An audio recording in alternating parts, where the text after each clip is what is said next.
There's not much left with the true expert Chimps black borders looming ahead of us. Welcome to the 8th episode of the How to Black Border Every Map series. If you're just coming into this episode, I recommend watching from the start, and I will have the link to the series playlist in the pinned comment, so you can check that out. If you're ready for this episode, let's move right on.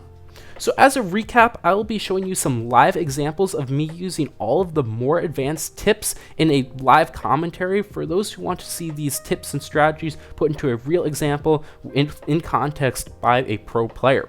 These are not meant to be step-by-step guides, but instead as an example because they are not RNG tested and such. But these are going to be great for using for inspiration, as well as seeing some context on how these might be used, because you might hear some of these ideas but not really know how they get put into practice. I will be showing you 2 hours of raw Chimps black border gameplay on some pretty difficult advanced maps and easier expert maps, so we can get really comfortable at beating these new ramping up difficulties, and then we can take a look at the experts on our own terms. I will be featuring Apache Prime on Geared, the Spirit Impale strategy that I made in previous episodes on Workshop, Geraldo Robos on Party Parade, and Grandmaster Ninja on X Factor. There are many other Chimp strategies that are great that work on all of these maps, but for the sake of time, I really can only show you these ones. With that all said, let's go right to these black borders. Alright, so let's just get into the examples. I haven't recorded the introduction yet, so I kind of forgot what I wrote down on the script. But basically, these are just examples of the Chimps games that you might see that use a lot more of these advanced strategies that I covered in the video. So between all of them, I should be able to cover everything. So the first example is probably going to be the easiest, and that's kind of looking at like a gimmick map like this. So I'm going to do Geared with Apache Prime.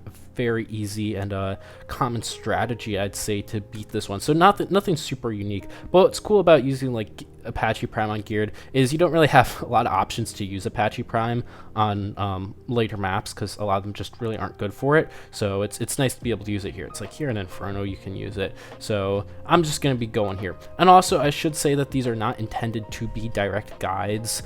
So I'm just doing this as a live black border as an example of what it might look like, and I'm going to kind of be explaining the tips that I'm going to be using. So it shouldn't be used directly as a guide, but kind of just like a reference on what some of these look like and what it means.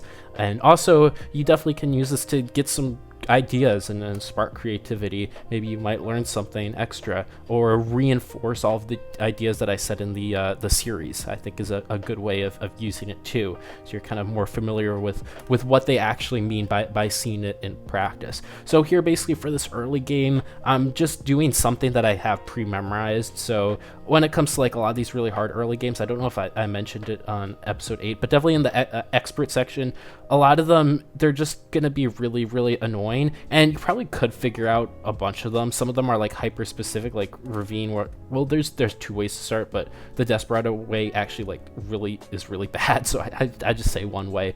But basically there's like only one really good way of starting, so you might as well just look it up for the first 10 rounds, unless you want to be crazy. You can find your own start, but a lot of times it's just not going to be very good. So I'd say there's really no shame in looking up the early game. If you do it though, you just need to make sure that it's a black border guide. It can't just be like any random challenge video. Like you can't look up a Chom Ravine video, because I'm going to be using some crazy advanced early game that isn't friendly for black borders. But this one though that I'm using here, it's very nice. It's round 18 heli. So I use it quite a lot. I've done a lot of black borders with this, so it will get just my heli on round 18. Really nice and efficient early game.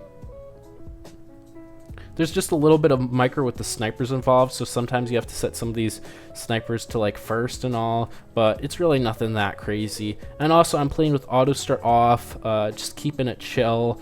That's another huge thing that I don't know if I mentioned just for black borders. You want to really be locked in if the map is hard. Like if it's an easy map, you can kind of just play relaxed mode, because they're going to loop back and forth. But on here, if you make one mistake, you're kind of just dead. And I do learn that the hard way. I'll spoil it. I think on the Party Parade, this is the second recording, even though it will be first in line. I recorded the Party Parade one first just because it's going to be the hardest map, and I wanted to get that out of the way. And it was a black border until I fat fingered a hotkey to upgrade the village, which you'll see later. And I'm like, I didn't even play the round, like auto start was off, so I'm like, it's fine if I just go home and continue, because nothing's really gonna, I guess the alg timing changed, but it was beyond the point where that really mattered a whole lot. So yeah, you want to be careful. Clearly I'm not like, I don't do black borders very often. It's not like my thing. So I was playing like really sloppy, like how I usually do when I have a retry last round, and I just kind of whack the hotkeys. But here, you know, I'm getting more in a mood because I actually have to do black borders now. I have the knowledge for it. I just the way that I play is I don't usually play in a black border style. But we're getting back into it. So yeah, you want to play it chill, like with this heli micro. Just keep the heli in front, so it will be all chill. But yeah, that got my round 18 heli, which is really nice. It's usually good to get your hero down as early as possible, but in sometimes situations like this, especially with like gimmick maps, sometimes it's good just to let your hero rest until you actually can be in a comfortable position, which is what I'm doing right here. So on beginner maps, yeah, or like intermediate ones, you definitely should be getting your hero down fast. It's a good thing to get into the habit of. But here sometimes you realize, yeah, you just gotta relax a little bit and wait until you're in a comfortable position. So we'll get that. Also with the rounds, I need to be thinking about the rounds. So I know that the camos come up on 24. By this point, you should have all of the important rounds that I listed in the regular series memorized, and you should have a good idea of what's on the notable ones. A lot of them, like round 68, for example, unimportant round, you don't need to know what's on that. It's completely fine. I got Pursuit now, so now I can just go for Rosalia, and then that should all be good.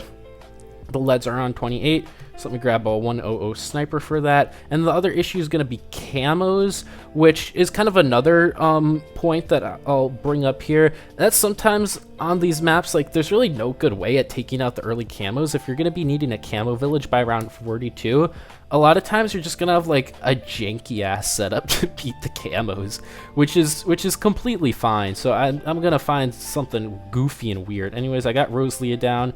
I should have room for a village just because of the nature of this map and that I need both Rosalia and Heli next to each other. I'm not sure if I'm gonna be able to go off with a double discount village. We'll kind of see when it comes to my placements. Of course, if you planned this out all in sandbox beforehand, you would have. I did that. You'll see that very briefly for the party parade one, where I kind of plan out my ideas and see what will work and will not work in sandbox, because that's a significantly harder map. This map is so easy that I'm confident that I could just easy black border at first try without an issue. So we're just taking it chill here. It's getting a little rough on round 31, so I can use my abilities. I have the Rosalia ability. You can just pop. So be careful and observe that you have your abilities is completely fine. And then 32 is a lot easier. 31's often kind of tricky. It's got a lot of RB compared to the other rounds similarly, and it starts to really introduce some bigger balloons. So we got 33 now. So I need some camo. So we got a camo here. That's going to be able to cover just the what is it? Just the yellows. So I'm going to grab this, and I also will be needing something more for 36, so I'm just gonna go for a crossbow. I think this crossbow will do perfectly fine. And then on 37, I know I have more camos, and this crossbow is going to be out of range because of the map. So again, just a small workaround. Oftentimes with gimmick maps, you'll see this too. Just something small, not super expensive. It just has to deal with the first camos. Once you get a camo village, that's not going to be a problem at all. So that's kind of right there. It's kind of just a cheap solution that will deal with all the camos. And by the way, these 110 snipers will one-shot a white. As long as nothing else that has camo hits it before, the whole white will be one-shot. So that will be able to take care of that just easy. I can finally get some more upgrades here. So let me grab these. Don't have to worry about the camos. That's all set. Let me plop. Actually, I can't plop Rosalia down on the track just yet. That's all right. I can use my abilities if I need to. I thought those were leaking. I forgot I do have my Dart Monkey right there. So also just like gimmick maps in general, I didn't really talk about gimmick maps that much, if at all. I think there's usually a way to just cheese it. And if you want an easy black border, you can just cheese the damn map. Like Geared, for example, Flying Towers, Apache Prime, it just cheeses it. You don't have to use something that is like on one side of the platform that you Chinook to over. If you want to do something like that, if you really want to mix it up and be interesting, you can do it. But I feel like most people are just going to be looking to just beat these maps the easiest way possible. So over here, we're going to be able to take this Moab out just fine. I'm gonna save some money for discounts and all, and also you can do some manual micro if there's ever really tricky rounds, like with helis or stuff like that. For example, mortars, you can just take it off pursuit and oh wait, this is round 39, not round 40. Okay, never mind. I'll put it back on pursuit. But for round 40, like I can manually micro the heli and really get a lot more value out of it than if I were just to use it normally. And also, if you're using heli too, if you have auto start off, it will usually at the beginning of the round take some time to go to the start of the track, but you can lock it in place and then like put it back on pursuit, and now it's at the front of the map. I'm just gonna have it on follow mouse because I'm gonna manually micro it here. So I'll do like this. And then I'll use Rosalia's ability, which is really good at cleaning up the insides, so I can actually hold my money and kind of figure out what I want to do with the rest of this now. So my plan involves, you have to be looking forward, of course, on what your plan is. I could say Apache Prime, but like how do I get there is the question. Especially now that we're on more difficult maps, it's a lot harder than just saying, I'm going to have a Crossbow Master save up into, I don't know, a Sky Shredder. I mean, that will work on easier maps, but when we get to hard maps, that doesn't work. You need a more nuanced plan. How do you build into these things? And they're going to have to be stuff that really works well with the map. So I'm looking at a Never-Miss Ace, just small general damage, go for a stronger stimulant to be buffing the Never-Miss Ace and the Heli Pilot, and that should be doing really good. Discounts, though, can I get discount villages? So I could do, I think I can. So what I'm going to do is I'm going to... Actually, that may not cover it. This is really weird because the track is really thin and I have like 2 giant towers. It would be nice if I could get drums and discount on both Rosalia and the heli, but that just might not happen. So what I could do is I could just say, for space-wise, I really can't do a double discount. It's just going to be really messy. I mean, I technically, I guess, could do it if I spam a bunch of Sky Wars, but then they're going to be all over the place. They might interfere with outbuff. I'm just going to skip discounts today. There's nothing super critical that discounts need to save a lot of money on here. I guess the MIB, but like, it's not like we're going to be saving $10,000 with discounts. And also, like I really wouldn't be saving that much. And well, actually, what I was supposed to say there is, more importantly, my budget is not super tight. It's not a super tight budget. I've got money to work with, so we can skip discounts. That's all right. I'll get radar scanner shortly. Let me get the Alk buff though, and I'll grab radar scanner now, and this will just work. This can turn into an MIB. And if you're saying, oh, the Apache Prime can pop DDTs, it's got like lasers and missiles that pop lead. A lot of the projectiles actually can't because they are explosion based and DDTs have black property. So later on, you need to get MIB. I didn't talk about this when talking about like MIB before, but a huge misconception I see this in a lot of Chimps games. People get an MIB like really early on, like round 60. There's really no time where you ideally need to be getting an MIB that early. Like sometimes for very specific challenges, you need it for purples, but really no, if you're getting an MIB, you're really just getting it for the DDTs. So there's no reason to get like around 65 MIB. So we'll just keep it as 220, wait long down the line, and then upgrade it for MIB before round 90. But also on top of that, you need to keep in mind when you actually are approaching round 90, because sometimes I see people, what they do is that they're like, oh, we'll get MIB for round 90, and then they're like try to start saving up on round 89 with $2,000. You're like, yeah, you can't buy it around 90 then. So you just got to be aware of when it's coming up and all. So yeah, these should be fine. I was talking about that Never-Miss Ace. Let me just grab it right here. We'll get Rosalia discounts with it too. So that should be pretty good. I'll just throw it back here-ish. So I guess it isn't over the track. Another thing, when you're using aces, you have to be like aware of where the balloons are actually going to be most critically in need of damage and where the flight path covers. So if your flight path is like super inconsistent and gets balloons like where they don't actually need to be damaged, which is usually on first base target, then it really kind of just, it does damage, but not to the right thing, and the balloons that are leaking then just leak, if you understand what I'm saying. So like, if there's, say there's like balloons that are going all down the side, you can see this dart monkey where I'm pointing at, and there's balloons leaking up here. There might be like a ZOMG back here, and like some Moabs and ceramics up here.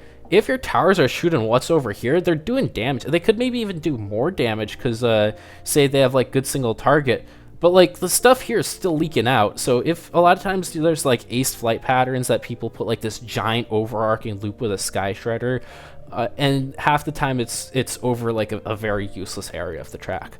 So yeah, basically that's just something to keep in mind with aces. Random off tip, and also that applies for never miss ace, because I don't want it to be, even though that they seek, I don't want it to be shooting projectiles from the back, because then they seek over here and they get hit by all the balloons over here, and then the stuff balloons over here and the stuff over here just like, so it applies for the never miss ace too. And Spectre involves lines, so that's kind of more complicated.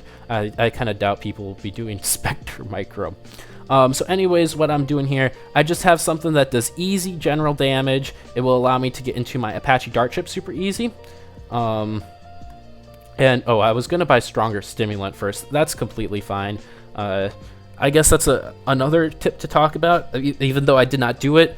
A lot of times you'll have a set of rounds that are really easy, and if you need to get two things, like say I wanted to get this Apache dart chip and the stronger stimulant, and I have like up to around, I guess, 57, for example, and I'm on round like 54, I don't need to get the Apache dart chip first because it's the bigger thing.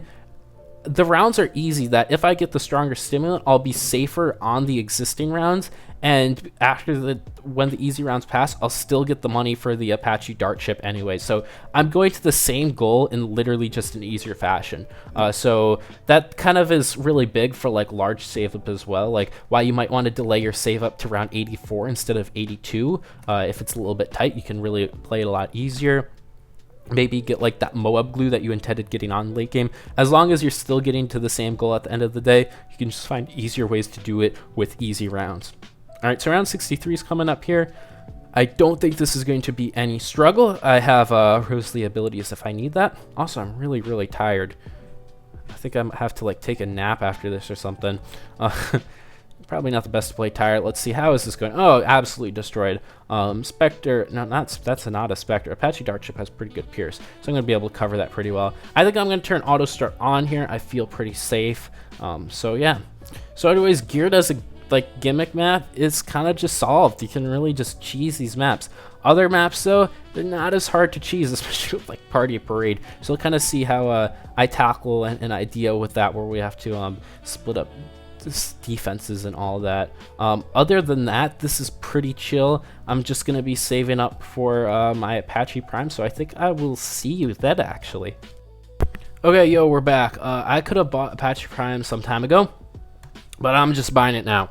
Anyways, yeah, I was very confident that was gonna work, so we kind of just solved the gimmick map easy like that. Other gimmick maps, like what was it, Glacial Trail, Silas, Super Brittle, whatever other bullshit you want, absolutely free. If you try doing it without that, I think actually Dan does some things with removing like effects like that, but other stuff like that, it's just the most stupid and annoying map. So I mean, you can just make that stuff easy by doing what cheeses it. Covered Garden, you can just put a heli on the outside of it and you can just completely bypass it too. Erosion's a little bit more difficult, but you can also just kind of have something that's cheap and beats all the other rounds, and by the time you get to like the final round, you can still retain a pretty good amount of budget and just have something that works small over there. Or I guess using Dan really makes erosion easy too, now that I think of it, because you can just move your towers. So I mean there's another way instead of just like buying a whole Chinook, because the thing with like buying a Chinook, you lose that Chinook later on. So I guess Dan cheeses that now that I think of it. Anyways, these rounds are collapsing. Let me get my MIB first of all. Other thing to get is an overclock. I don't have a discount, so I don't really have to worry about that. And I could do other things. I mean, A Sabo's nice to have. Let's get that Sabo. And a Spike Storm probably for round 100. Other than that, that's kind of really all I need. So I got my hotkeys. Okay, 4 is that. 3 is using the bomb. Okay, that's pretty good. So I guess I'm just gonna buy a Spike Storm. These first DDTs are completely fine. And this really should be it. I can also use like Rosalia's abilities here too. And overclock, it should be easy. All right. Ugh. Ugh.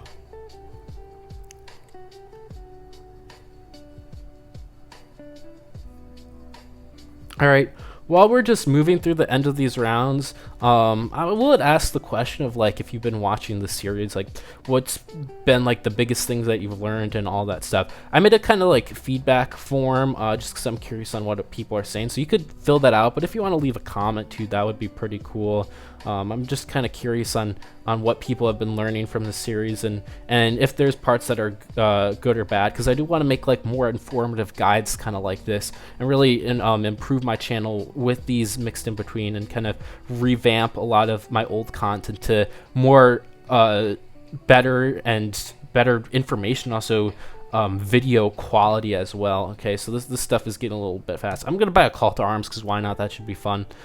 So yeah, that's kind of like what I'm looking at. So I'm just curious on what you thought about the presentation of the facts and the editing, all sorts of that stuff. What you liked about it, and maybe just through the series, like the specific facts themselves, what you learned. That's kind of just really interesting to me. And I remember the last series, a lot of people were saying like how it really helped them go from not really being able to play Chimps very well to people actually were able to beat expert maps on their own with their own ideas and strategies. So that's pretty neat. Anyways, I wasn't even paying attention. 98 got absolutely cooked here. Let me use call to arms because I guess I have that ability, and then I can use this, and then I don't know. Oh, where's my Spike Storm? I didn't even upgrade to Spike Storm. Okay, let's just wrap this off.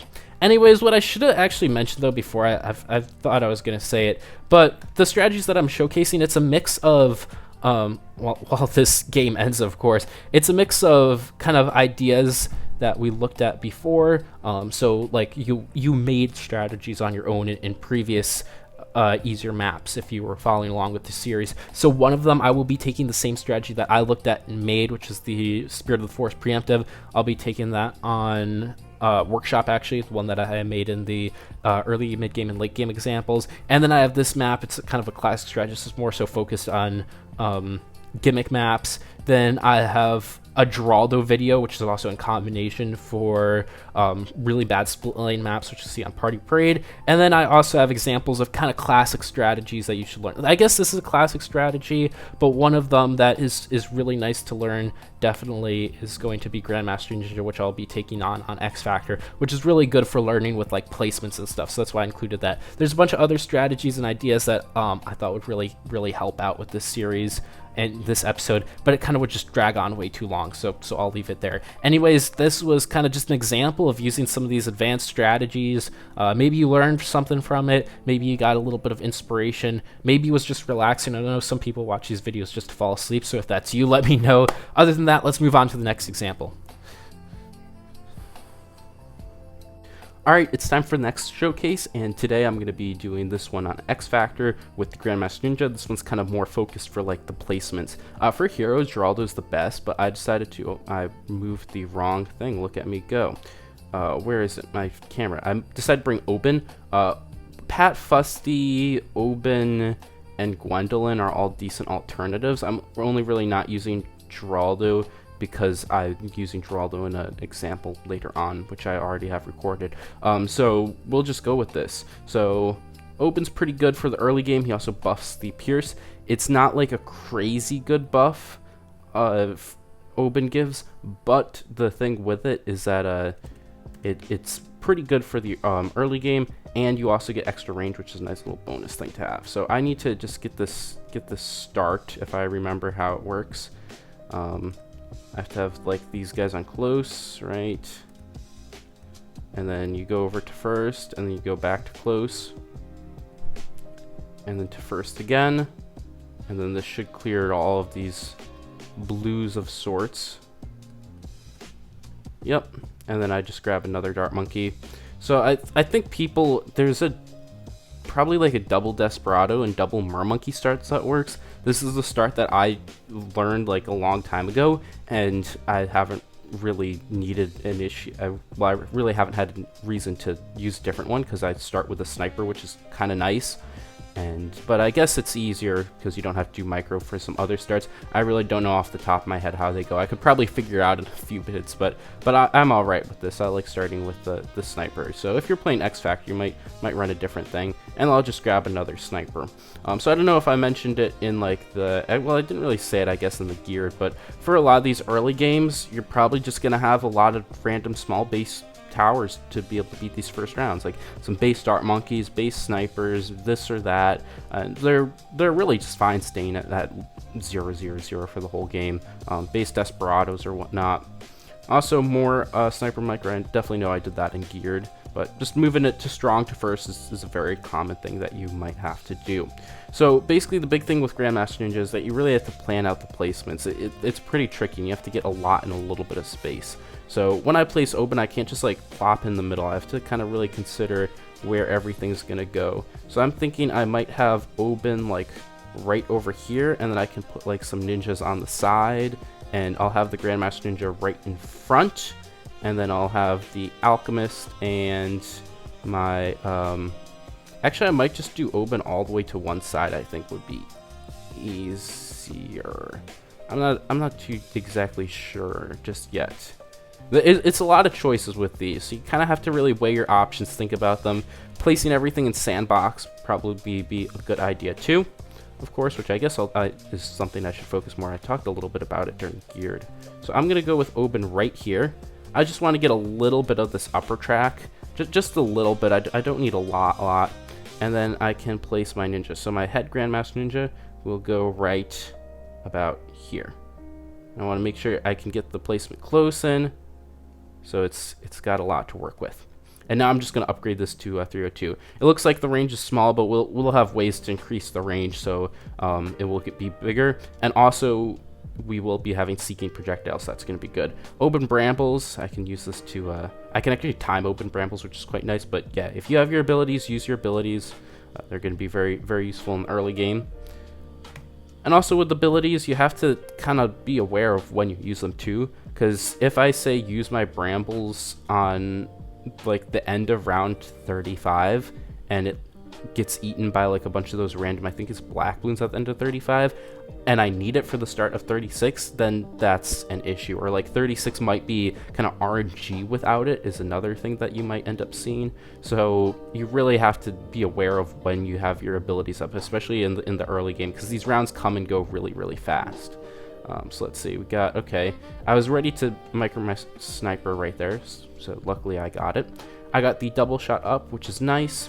Some of these rounds are still a little iffy, they come in kind of quickly, so I'm taking it slow. If I have to do something, I'll use an ability. Next round's not going to really be hard, so I'll just use that there.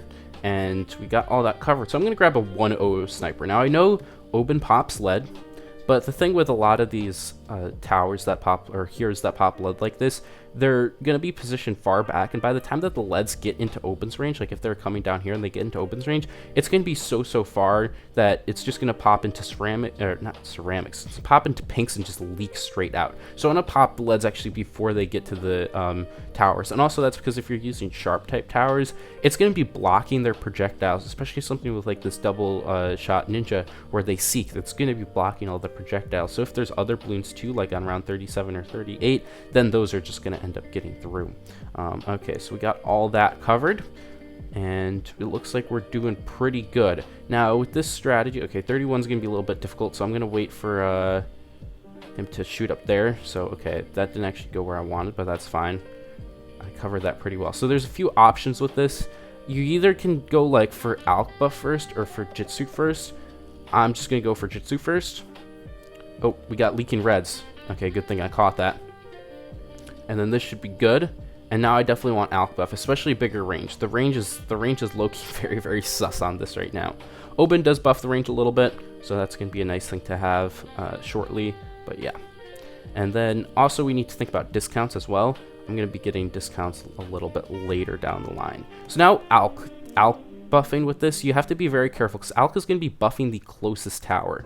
So I can't just like, I have to be pretty careful with Alk, and I can't just have Alk isolated on just the ninja because I have to have towers literally all around. Also, I have to be careful around 35. I'm going to turn auto start off.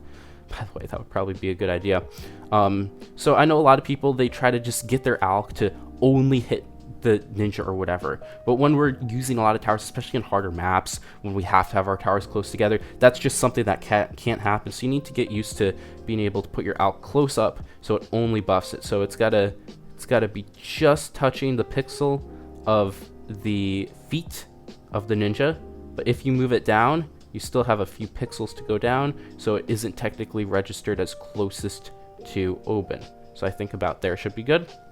And look at that, I just barely have enough money for Alchemist on 36, which is a nice thing.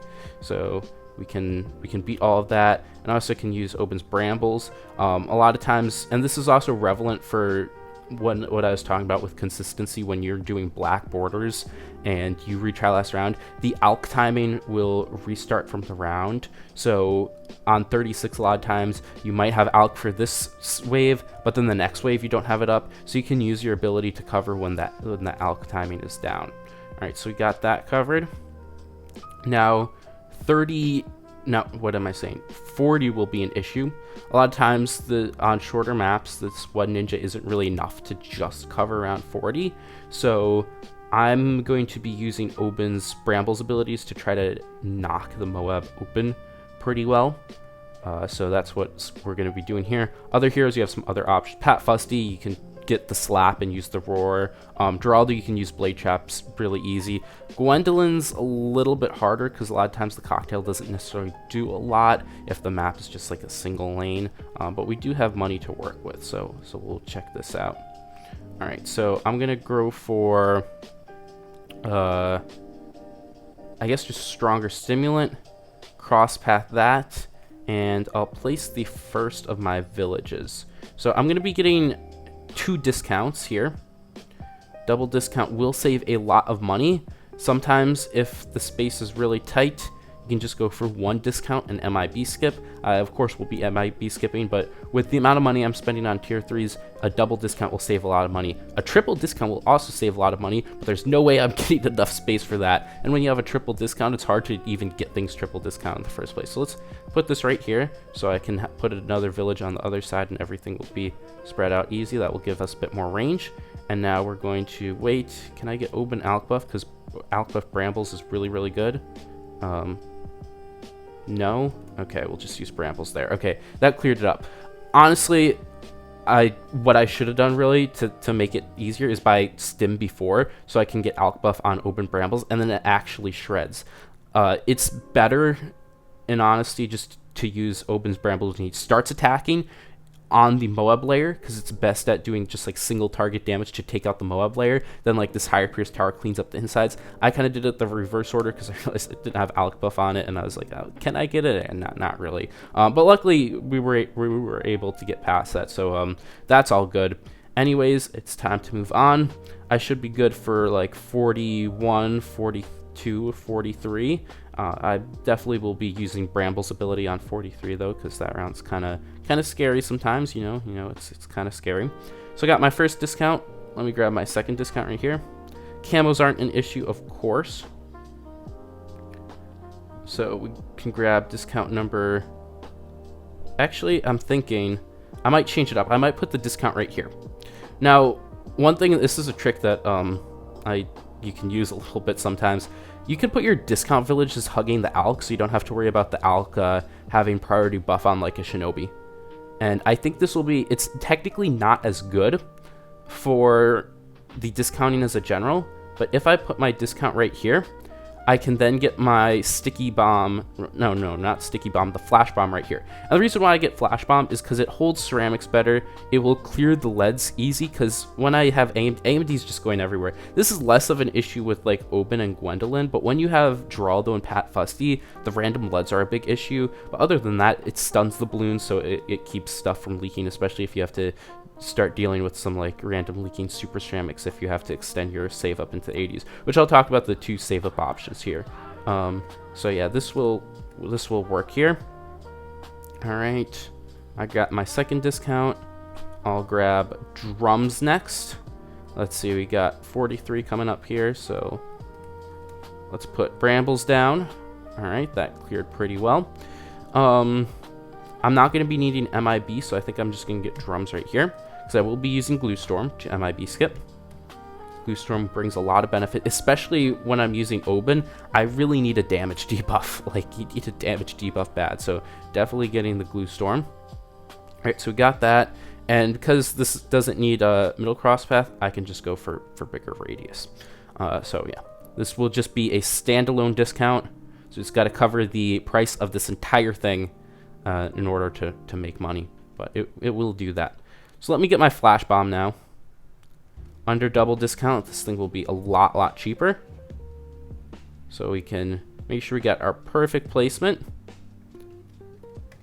and then throw that right in there. It's got decent range. We'll get a little bit better range a little later on. Okay, and now it's time just to place some shinobis. So the first one I'm going to be placing is down here. This is going to be the risky one, but I can see, because it's not directly touching the stronger stimulant, it will not have the priority buff. There's a chance it gets the second buff, because it would be the second closest tower instead of Oben. Oh, also 47 here. I'm just going to use my Brambles ability. So it does look like it's doing that, but this Alchemist right here will always have the buff. And when this thing starts shooting super fast, because it's like a Grandmaster Ninja with all the Shinobis, it will be taking its stim pretty well. So yeah. And also, this is one of the towers. A lot of times it's not worth it to buy stronger stimulant, because the tower isn't going to be like shooting that fast that it's going to be taking the whole stronger stimulant. And more so because there's a lot of towers that don't benefit from just having extra pierce and slightly better stats. So it's just not worth it a lot of the times if you're buffing only one tower. But if you do have towers that will benefit greatly from the extra pierce, like Inferno Ring is probably the prime example, stronger stimulant is very good. More so for here, it's that we're going to end up being attacking like super fast, and the pierce buffs will help out a lot, especially because we have Seeking Projectile, so all the pierce gets used. So it's basically just like adding more damage. So that's why I got stronger stimulant right there. A lot of times for a lot of towers, stronger stimulant is not worth it at all. Like for example, what's a decent example? You know, Bez is good with stronger stimulant. I don't know, like Glaive Lord. I don't need more pierce for it. The faster attacks doesn't really do that much, and it's what was the other thing? Oh, and also just doesn't even attack that fast. So like that, Moab Domination's alright with it. I don't necessarily always get it. Permacharge, if you're going like 052, I think a lot of times it's not even necessarily worth it to alch buff. Instead, I'd rather get like an Abyssal Warrior or something like that. So yeah, we got more Moabs coming out. So I'll bramble this and then spend my money. Okay. So we got that good. So now just keep these placements tight and close. And also you need to be aware that the where the tower actually is based on the middle pixel of the feet, if it's a monkey. If it's another tower, it's kind of, if it's like a bomb, it's a little harder to see. It would be the middle pixel of the base platform. That's because this game is in 2.5D. It's not a 2D game, but it's not necessarily a 3D game. So these towers, their head is not like in the range. So if you have a village, like this ninja's not in range. It has to go all the way down there, where it hits the middle pixel of the feet before it's in range. So when I do that, I have to note, like, this should be in range, I believe. But I can see it has 2 stacks. If I add another stack, it's got 3. Yeah, it was in range. And then I can also buy the what is it? There's the, it's now the Seeking Shurikens give extra range. So just keep these in. Make sure the placements are tight, and we should be able to get a whole bunch of these. So for the save up with Grandmaster Ninja, you can either do pre-80 and buy Grandmaster Ninja on round 80, so you have it for Super Ceramics, or you can go into 84. Whichever one. Some of them, they both work pretty well, in my opinion. A lot of times if you spend your money to round 63, that's when you have to stop spending after round 63. But if you spend your money with Grandmaster Ninja setup, usually, oh my goodness, that was really, really close. I did not see that coming. Okay, I think something got really unlucky and the flash bomb just straight up missed. A little bit of a close call there. Let me spend my money up here. What was I saying? Okay, both of the setups are pretty good, so I'll talk about that a little bit later when we get the save up. But I guess with a setup like Grandmaster Ninja, having the Shinobis are also really good for just damage. Like the Shinobis themselves do a pretty good amount of damage, so you want to kind of balance it out on each side if you're doing a map like this, or like Ouch, so that they will be able to do their damage on the respective sides. So let's see. This, okay, were these guys in range? I know, okay, so that was in range. So let's see, 9 stacks. 9 stacks. Okay, so I have to buy bigger range here. And now you're good. Alright. Round 59 will not be a concern at all because I have Flash Bomb. I guess if you have Oben too, that's why that's important. Gwen, not so much. Gwen just allows all of them to pop leads in the first place. Okay. All good, all good. Now that we have more stacks, I don't think there's the chance of the Flash Bomb missing that random pink or whatever that was flying out of that one Moab. That was kind of close. I did not expect that to get that close at all. Okay. So we got this one, we got that one.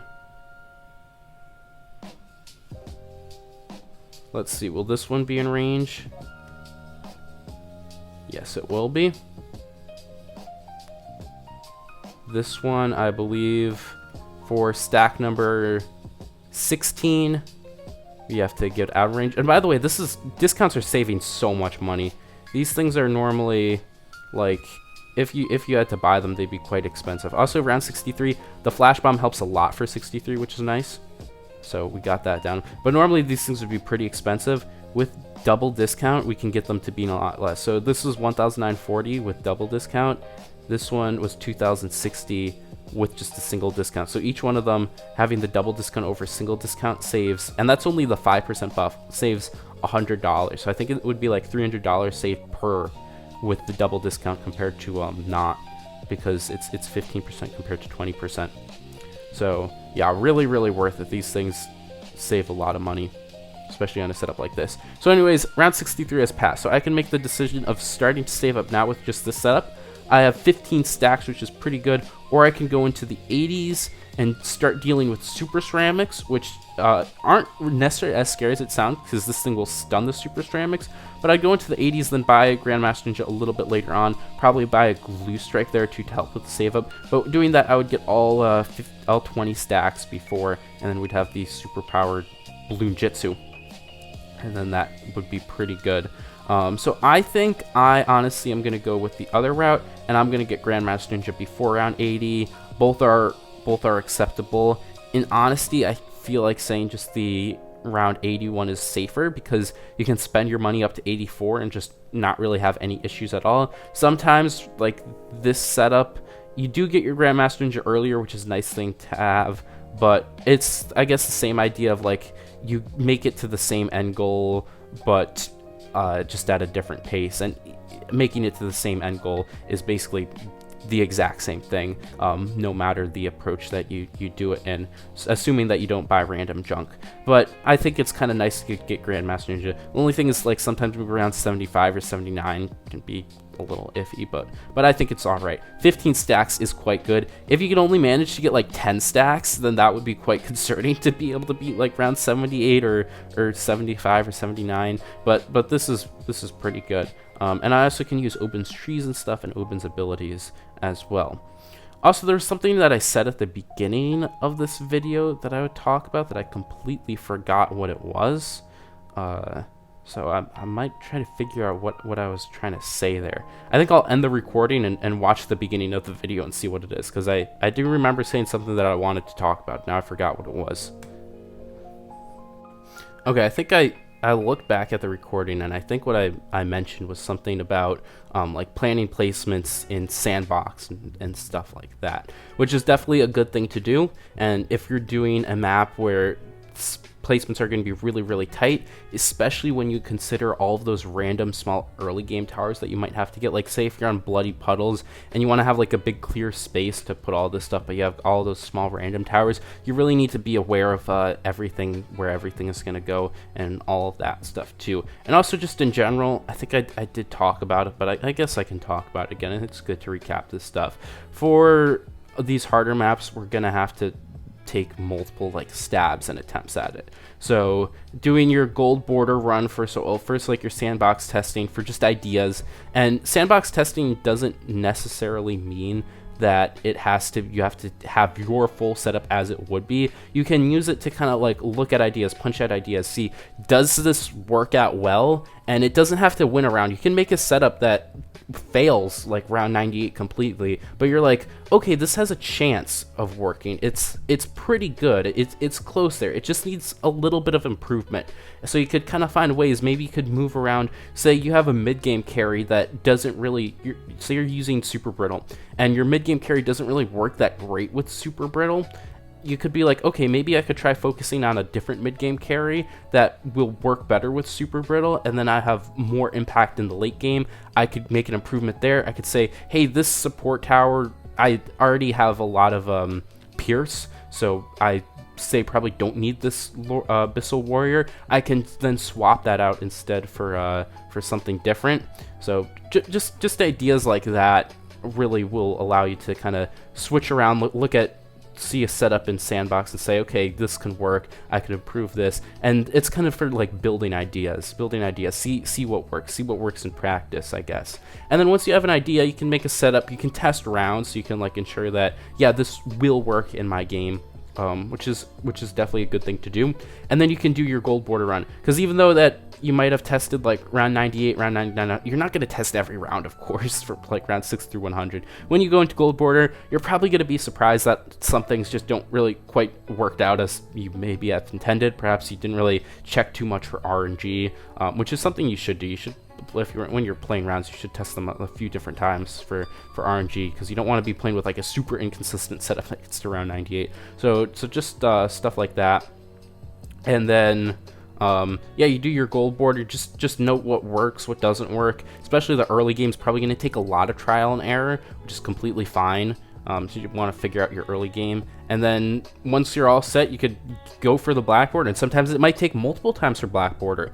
It's totally normal. Your strategy probably will have RNG, and that's just going to happen. So it's fine if it takes like 2-3 attempts. Once you get your black border, you don't have to do it again. Anyways, I got my Grandmaster Ninja here. So we're all pretty chill. That save up was really easy, and now I don't have to worry about any of these rounds in the 80s, so we're all good here. But last thing to say about black borders, especially when you get these hard maps, you really shouldn't go into a lot of these expecting to black border at first try. Of course, I'm pretty good at the game. All of these examples, at least so far, I did the Party Parade one first try, black border, which is a really, really difficult map, I would say. Especially the strategy I was using wasn't it's a meta strategy, but it wasn't like the easiest thing that I've done, because I've done easier blitz assassin strategies, uber buffed, uber broken blitz on there. So it was a little bit of a challenge because I've never done it before, but still I blackboarded it first try, and that's not something you really should expect. So if you're seeing this game and you're like, oh, I've run into this so easy, it looks so easy, I place everything perfectly, I really have a lot of experience with these strategies, I kind of know what's going on, and you're going to get really good kind of like figuring out what it is, but it's going to be a bumpy road before you get good and are able to like blackboard maps like these first try. So it's gonna really take a lot to be able to get there, but you'll definitely get there with some attempts, with some practice. So just like a few tries, put some time into it. It will be aggravating if you die, but yeah, it will work out eventually. So that's kind of if there's false expectations that like, oh, if you just listen to the video, you'll be able to black border every map first try. You really have to put some thought and some effort and a lot of patience into it. Yeah, you definitely need patience. It's not like you can just listen to the tips and do everything first try. It takes some time to actually put them into practice and get them down. Anyways, I should be spending my money. I'm just yapping right now. So let me get the last of my ninjas down all the way to 20 stacks. Again, I still have a lot of space out here to work with. So just slam them all in. There's 17. This one will be number 18. Right there, 18. We're gonna have number 19. Actually, this one might not cover it. Oh my goodness, that one did not cover it. Okay, it's a little bit off though, just barely. Let's go for number. I don't know if that would necessarily reach. I can put some of them over here. This one reaches number 19, and then number 20 will be right here. Okay, so that was pretty good, and I still had space. Like even though I messed up one. I still had space. I could easily get one here, one here, one here. I do want to at least save a spot for a Moab glue, though. I probably should have held on the Moab glue until I got the glue storm up, honestly. That probably would have been a little bit safer to do. But I got it. We'll have it before 93, which is nice. And another thing I could also do is I could buy a glue strike and a glue storm, which is probably really, really good. I mean, glue storms, I can also put down a tree here. So this will get full uptime, but if I want to use glue strike on like the insides of some like BFBs and I need glue storm for MIB skip, a lot of times like I can't use it because I know I need glue storm for round 99 and stuff. So it's nice to, I guess, have another glue strike, and then you can use them both freely. Also an overclock would be good here too for my Grandmaster Ninja. So we'll plop that down. Let's see. These UMGs are coming in. I'll use Glue Storm right now. All those purples on 95 will get the ability to reset and all. Okay, so we got that. We got 2 of them now. And this will MIB skip, so I don't have to buy MIB. I'm saving a lot of money, and I'm getting the damage debuff, which is super, super important, especially for Grandmaster Ninja. You really need a damage debuff. So this will cover all of round 95. I did not use, of course, the Glue Storm the second the DDTs came out. I waited for them to actually get into the range because Glue Storm doesn't necessarily have full uptime on a lot of maps. If you use it the second it comes out, there will be like a few straggling DDTs. So you just wait for them to come in, then use the Glue Storm, and then it will cover everything. So yeah, I can like use my Glue Strike here. That will destroy everything. 100 also sometimes is a little bit of an issue. So let's see, what should I do here? I should have used Glue Storm. Okay, I'm gonna overclock. Okay, just pop that thing. I probably should have used Glue Storm there. I got scared and I didn't use one of the abilities. All right, I'll Glue Strike the insides of this. Okay, absolutely destroyed. And then I do need Glue Storm for 99. So I'll use it early, and then I'll Glue Strike the inside, so let's overclock. And also, overclock is buffing the feet, so you don't want to overclock a Shinobi. I've done that before. I'll use Obin's trees. I don't know, we can clean up over here a little bit. Use Glue Strike, and this should clear everything, and I get my Glue Storm back. Nice. I can use that, and I'll buy a, I guess just like some overdrives I think will be all right. For 100 and an embrittlement too. Those DDTs went down. Let's overclock the Grandmaster Ninja, and this should be more than enough damage, like so. All right, and yeah, everything went down easy. I got a discount village, a 102 village. Look at that. Anyway, so there's the Grandmaster Ninja Black Border. So that's pretty chill. Big thing to note. Just really placements. You want to be able to keep your placements in together. Maybe check them out in sandbox if you're unsure how they're going to go, especially with villages. You need to have your villages in good placements, because if they're not, then everything kind of just gets messed up. And also, it's good to note that things are more efficient in the hexagonal pattern because the towers are circles. So like, for example, if I place a dart monkey like this, if I make them as a grid, there's technically going to be an empty space in the middle of these. But instead, if I place them in like a hexagonal pattern like this, they take up less space. It might be hard to see in an example, but it is true on how it works. So like this is, so you can see they're not, all of my ninjas aren't exactly, like they make like diamonds and sorts instead of being in a perfect grid or rhombuses. So this is the most ideal way to pack towers, like this. So yeah, you can really get a lot more compared to having a grid like so. So yeah, anyways, that's towers, tower placement, stuff like that. And yeah, Grandmaster Ninja's a really cool strategy. Its seeking projectiles are super cool. It's nice and effective, and it might look a little daunting, but if you can learn how to use this, it's pretty nice. Another strategy that I'm not going to be showcasing in this episode though, that is really, really good to learn, and I think I talked about it in like episode 7 or something, is a Silas strategy. Silas is just really, really good, super useful on expert maps. A little bit hard to learn, but if you can learn it, you can do it very well. I unfortunately don't have a strategy series video for Silas though, so whenever that gets uploaded, you'll have a good example of it. But just try to give it a stab, and you'll learn it. Anyways, let's go to the next example. Alright, so I've got a little bit of a crazy plan to take out this wretched map, and I'm going to be using Gerry Robos, which is a very, very powerful strategy. So let's just give it a quick run. I kind of have an idea of what I want to do. I did a small test run to see like the early game and all, which is a very, very good thing to do. So you kind of have an understanding of how you get into it. So yeah, let's just give it a go.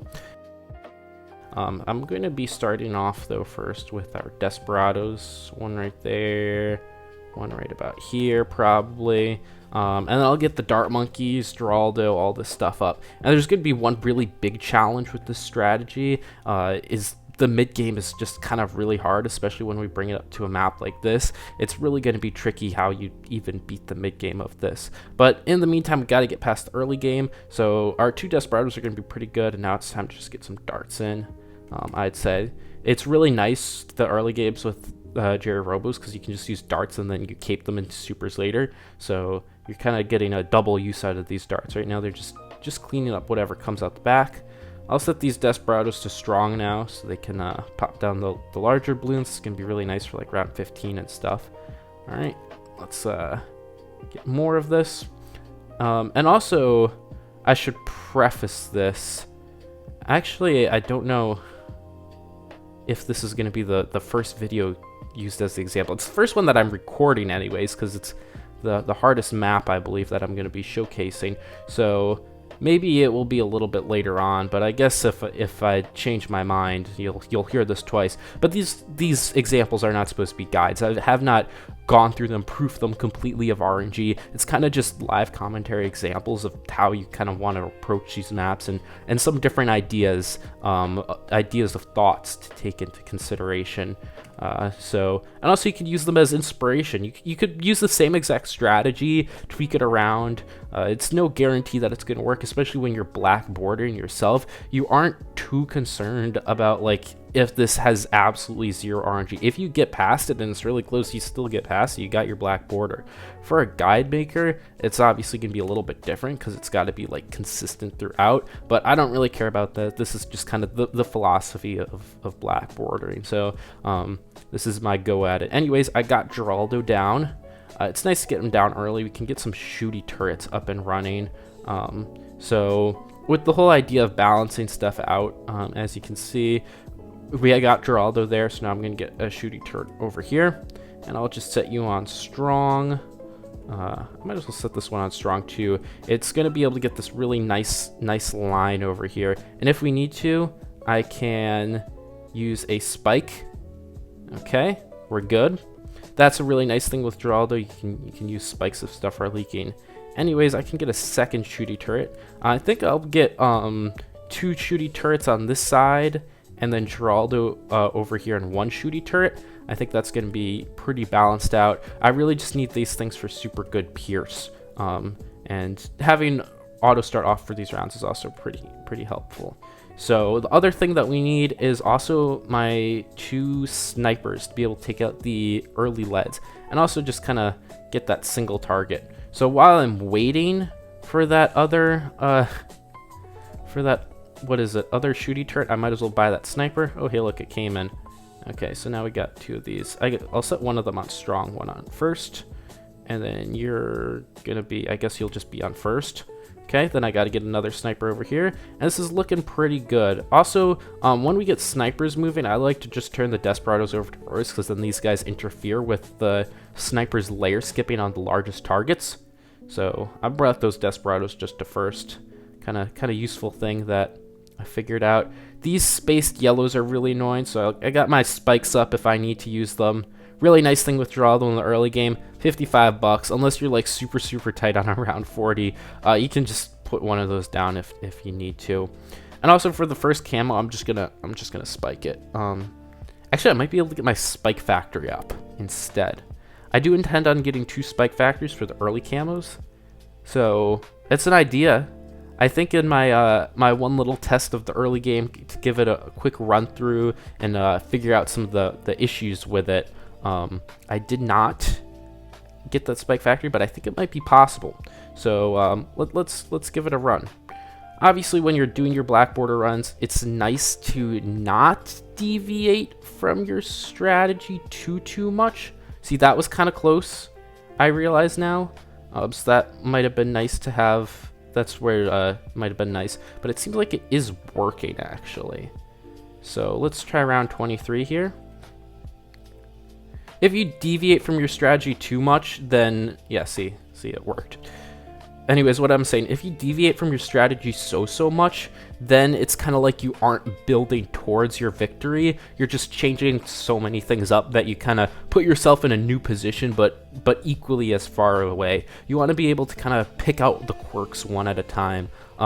So it's good to try to find a few small optimizations that you can make, but if you do too many things, there's a chance that one of those optimizations just doesn't work, and now you're back to square one and you're questioning everything again. So I mean, that was just a small thing that I found I maybe could do that better. I save a little bit of money. If 22 and 20, if I have to redo this and 22 and 23 are super inconsistent, I'll just say, screw it, we'll just get the 1-0 snipers first. So on this side, definitely now I need to get this sniper up and running, because these purples are coming, and they are a little bit annoying. So, nope, I got in time for the last little bit. There we go, that works. And for 28 here, I need the other sniper on this side. So let's grab that, and then just the next spike factory, and that should be looking pretty good in my opinion, pretty good. Normally, when we're doing these early games, the 1-0 sniper is enough for like all the leads on 37 and that kind of stuff. Ooh, are we good here? Are we good here? It looks like we're fine. For like 37, that kind of stuff, but because they're split in 2 lanes and we have 2 1-0s, it should be enough. All right, this should be good. And now I can get my other spike factory. I can just throw that right back here. And that's going to be basically taking care of those early camos, which is nice. The base spike factory, especially, I think I'm doing an example on Workshop.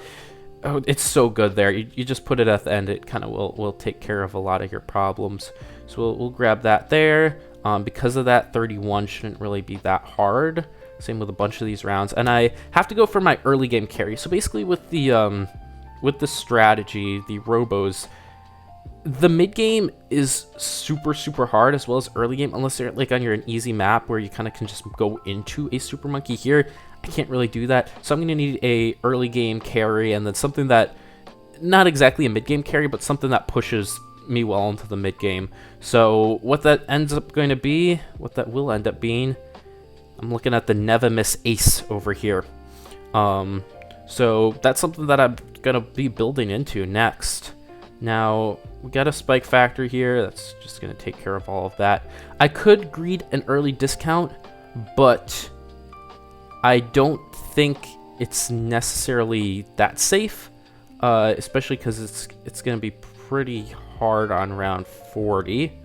And I do want to get my Never Miss Ace up sooner than later. So let's get it moving. 35 can be pretty difficult, but because we got our spike factories, this early wave is no issue. And then by the time the rainbows come out, we already have so many spikes at the end. If any, yeah, I see some pinks are getting there, but we already have so many spikes. 36 definitely is the issue round. So I actually am going to take 2 glues, and I'm going to go glue and glue.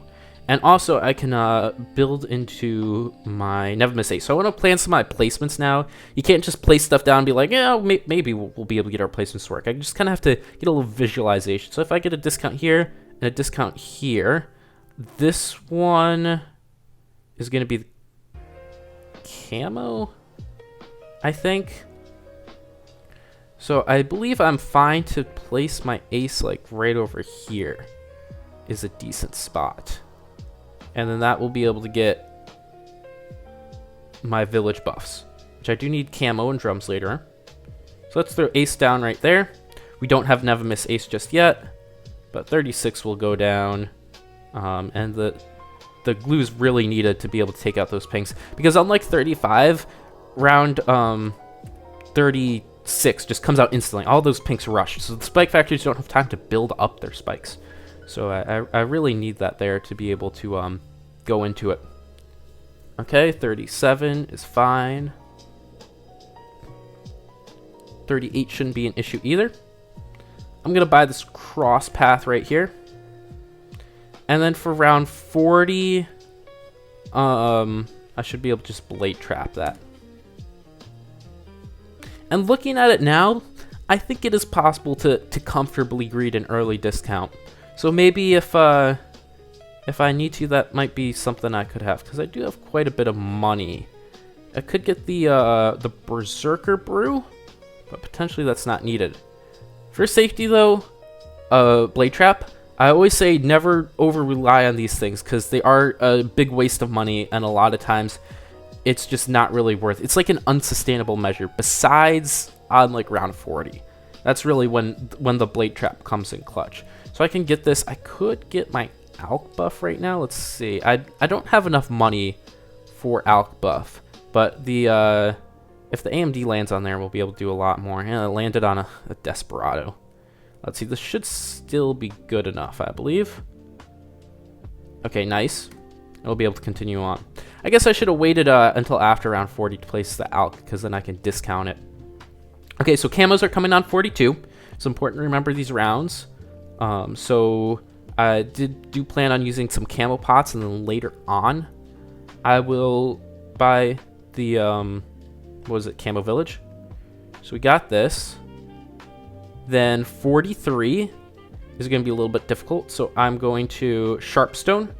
And also I want to get my villages set up. So this one will be the drums. And then this one will be the Camo Village. Ooh. I realize I messed up a little bit.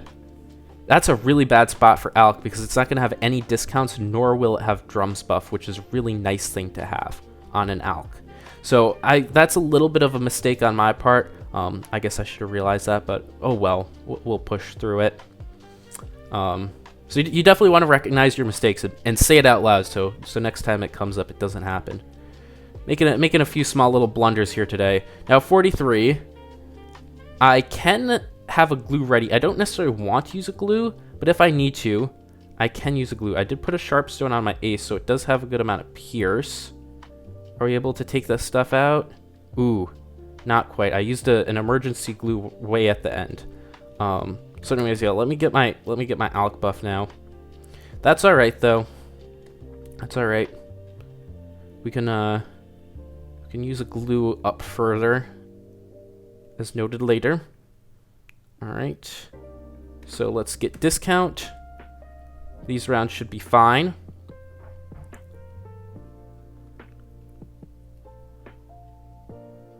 Okay. And then I will buy drums over here. Cool, cool, cool.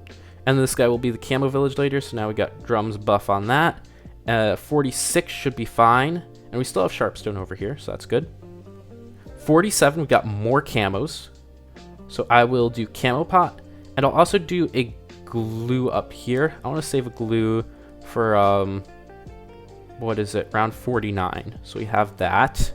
Okay, that looks pretty good. This Never Miss Ace really is doing quite a lot of work, which is nice to see. Nice to see. So getting all these discounts up for this modular strategy is quite difficult. 48 should be fine, so I'm going to play that, then 49. And after that, we have a lot of money, and we're going to have to start dealing with Moabs again. So we'll eventually get there. Another approach you could also do is 2 Nevamis Aces. That's a little bit more expensive. It really makes the mid-game actually quite easy, especially when you get a stim with that. I'm going to try to play it and get more money for me in the late game like this. So around 49 here, we have... Okay, we still have Sharpstone on. What I think I'm going to do actually is I'm going to cape one of my supers back here, just so we have to work with that. And also I can use 2 glues. So the ceramics don't come out until a little bit later, so I'll wait a little bit and then I'll use my 2 glues. And there's really just a lot of stuff on 49 here, so I definitely want to glue that. Okay, that actually took it out quite nice and easy. Wow, check that out. And now let me get this. Okay, so camo's on 51, and then after that 53 I need to remember. And we have to... Oh, shoot. I hit the wrong cross path. For the sake of that, let's pretend that I didn't do that. I accidentally hit the wrong keybind. Okay, I should be more careful. So anyways, what I was saying, I was going to get discount. Get the other discount. And we do have Moabs coming back again, so it's going to be a little bit more scary. But what I can do is get the cape. So we have the other cape over here. And these guys are going to be 032s. And then in the one farther back. And then we're going to have 230 in front of it. So we're going to be building those up first. So we're discounted. We got Sharpstone. We're going to be set for 51. And then we just have to get this to Camo Village. Not the one over there. I guess technically it's not a black border, but I am honestly a little bit lazy and I didn't even play the round. I just absolutely fat fingered my hotkey. So I'm just gonna continue on from here. I hope that doesn't upset you. Be careful with your don't be crazy lazy with my fat fingering hotkeys. That's kind of just how I play in regular games where I use retry last round. So yeah, let's move on anyways. Oh yeah, so I need to... There's just a lot going on here. So I need to get this for 51. And then, because that I can spend... Actually, no. I need to get this for 53, I meant to say. We have Camo Pot for 51. So in the meantime, to be able to help with Moabs, it's good to get this. And also, I guess I could pickle them. I'm not really sure. These do give more pierce, which is really nice. And if I need to, well, I guess I can't use an emergency glue. Just have to trust in the process. Okay, that was pretty close. That was pretty close. If I recall, this round does get a little pretty close. So we got that, and then we need to get this over here. Bigger range. Okay, now it's just the Moab. Okay, this one should be more chill, like so. Okay, so that one was pretty close. Maybe I could think about going for just a pickle on the super. Might be nice for future ideas. 51 should be good. 52, I can get bigger range. This is nice because it starts shooting at the Moab earlier, but it also gives a lot more pierce, which is good. And I do have an emergency glue now if I need it, which I didn't last time. And I need to remember to save money for camos. Okay, that looks good there. That really has a lot of pierce. And this is, yeah, that broke up quite early. Okay, so we got camo.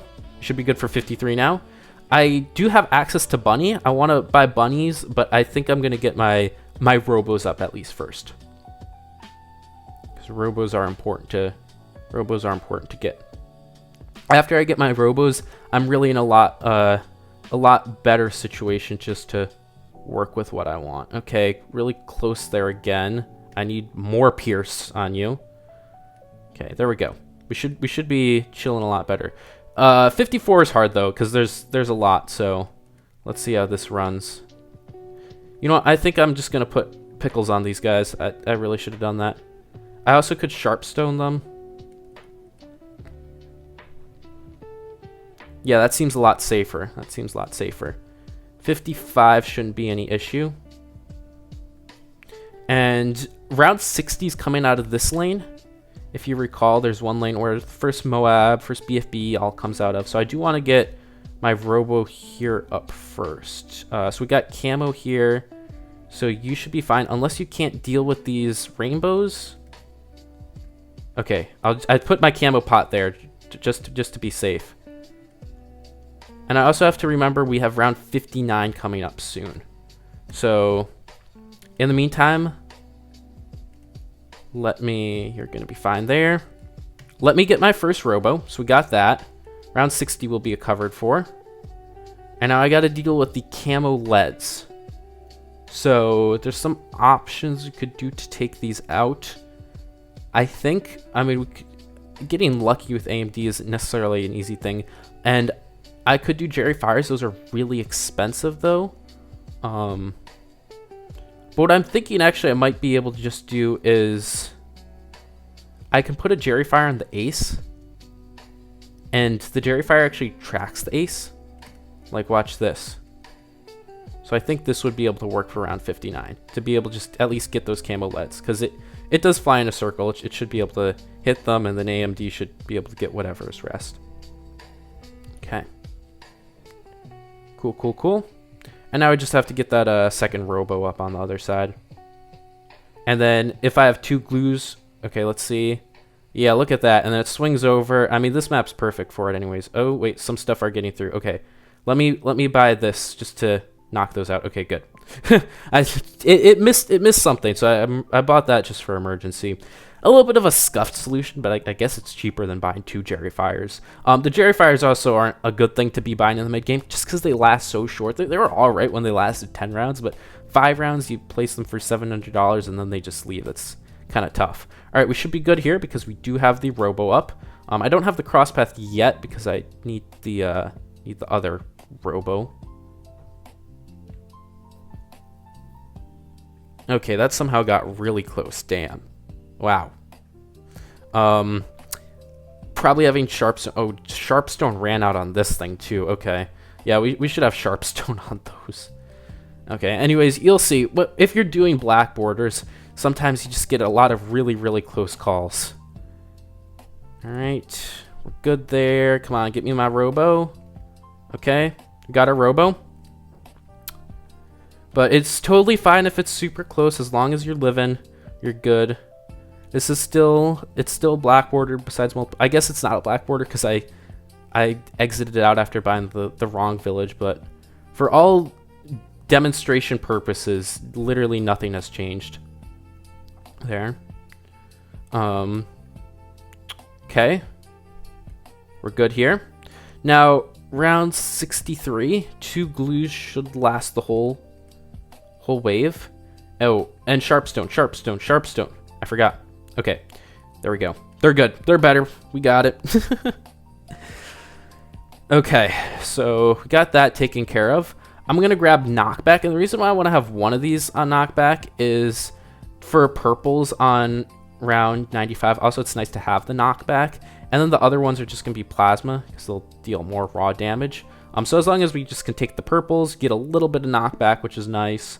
And also these kind of work really well in the mid game because I can also Sharpstone them too to give them even more pierce.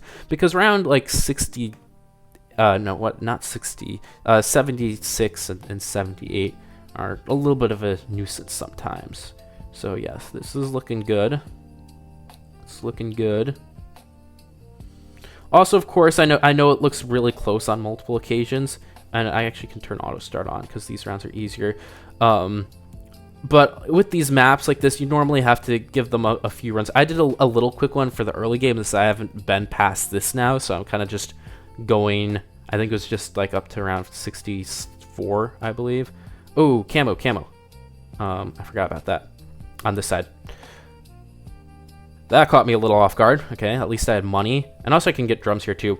But yeah, normally sometimes with these maps, these are hard maps. If you're a new player, it's gonna take more than one try to beat this on Chimps, or like 1.5 as comparison to what I'm doing right now. So you really have a lot of time to just just take it slow, optimize it up. We got leads here that are being an issue. Let me glue these. And do I have to fire? Okay, I gotta fire. See, that's nice about Gerry. If I have an issue, I can just spend some money and deal with. Oh, bunnies! I need bunnies. I forgot that's what I was going to get to. Normally, I try to get bunnies a little bit earlier, but with this kind of strategy, you just have to wait a little bit. So where lead's going to be a bit more of an issue until I at least get plasma or bunnies up on 75 maybe. So I think next thing I want to do is, while I'm getting the bunnies up, I'm going to cape a super monkey over here and get it up to plasma blast. I did lose a little bit of money because of that glue and Gerry fire. So that's something also to look at, maybe. Might be nice to get the plasma. On this side it was fine because there's an alk over here. On the other side, not so much. Alright, we do need 4 bunnies up, so we got 2 bunnies down right now, so whenever that fills up, we can buy it. Is it actually going to fill up soon by any chance, or? There's also, with Gerry, you get upgraded turrets. They're worth it to buy sometimes. Not really all the time though. If you need money, if you have a strategy that has a little bit of money to work with, I kind of recommend getting some of the shooting turrets because for their price, they actually do quite good damage. Okay. So the other thing is 75's coming up here, so I'm gonna turn auto start off for 75, and I'm gonna want to. When do we get upgraded Sharpstone? Okay, we get upgraded Sharpstone next round. So I think I'm just going to beat 75 without Sharpstone. And then I'll upgrade it next round. I should be able to do this. Can we take these out? Okay. So those leads there were a little bit of an issue on that side. So I just placed a glue back there. And that should be good. You're good up here. All right, nice. We're chilling.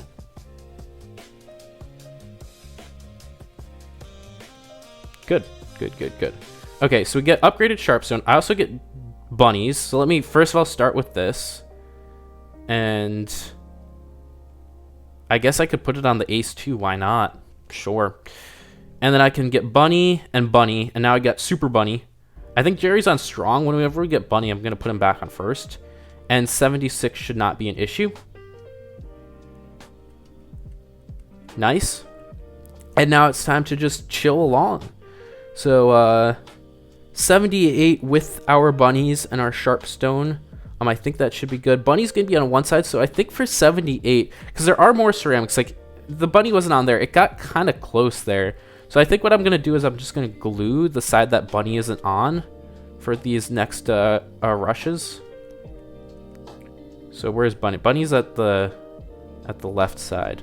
So I'm gonna glue over here, just to keep that safe. Nice. And I will get the other dart over here. I want you to be in range of Camo Village. Can I get that? I might have to just buy a Skywarden to buff that village range. Are you in range of? Okay, you get the double discount. All right, let's get that over here. We got our second wave coming in. And you're at the top side there still too. So I'm going to glue. And that should not be an issue. Nice. All right. And we have the ZOMG coming out. The other thing, there's so many like ceramics, because they're not super ceramics, Pierce is often an issue. The other time a Maelstrom is also kind of useful sometimes is if you have really like lacking Pierce defense like this, for example. Using a Maelstrom for the insides of 80s, kind of an appropriate ask. All right, let's get this Robo up though. I might be fine with this kind of defense though against 80. We'll see. Maybe because we get bunny. I'll have. Oh geez, wait. I actually overspent my money. Ooh. I could buy. If it's looking close, I can put down some spikes. Those usually do pretty good. The upgraded spikes are actually super underrated. It seems like I'm actually completely fine though. Yeah, Bunny really put a number to it. Okay, so if it's looking close, these spikes are actually really good, super underrated. In the meantime though, I'll be upgrading this will get my second super monkey up. So yeah, it's looking really, really good now. Once we get our robos up, things move and groove quite easily. So we get my second robo. These things do better damage, but it's always nice to have the one over here because this guy gets more pierce. And also, you get some benefit from knockback. It slows stuff down a little bit. And I also set them all to close and first, because when they're set to strong, they just kind of get annoying and break things open weirdly. Alright, so Moab glues would be a good thing to have. I also want to get Glue Storm is a pretty good option with Robos. But honestly, I'm thinking, so I was looking, when I was tested the late game in Sandbox, as you saw before, I didn't show the testing itself because it really takes a long time.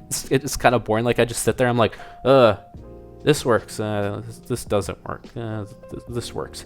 But I'm honestly thinking I might do a different approach, because I was looking at Glue Storm, but I think Glue Strike does better.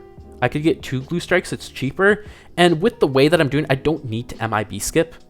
So I think it actually might work out. I'd rather go for like a Glue Strike or 2 Glue Strikes and a Sabo instead of a Glue Storm.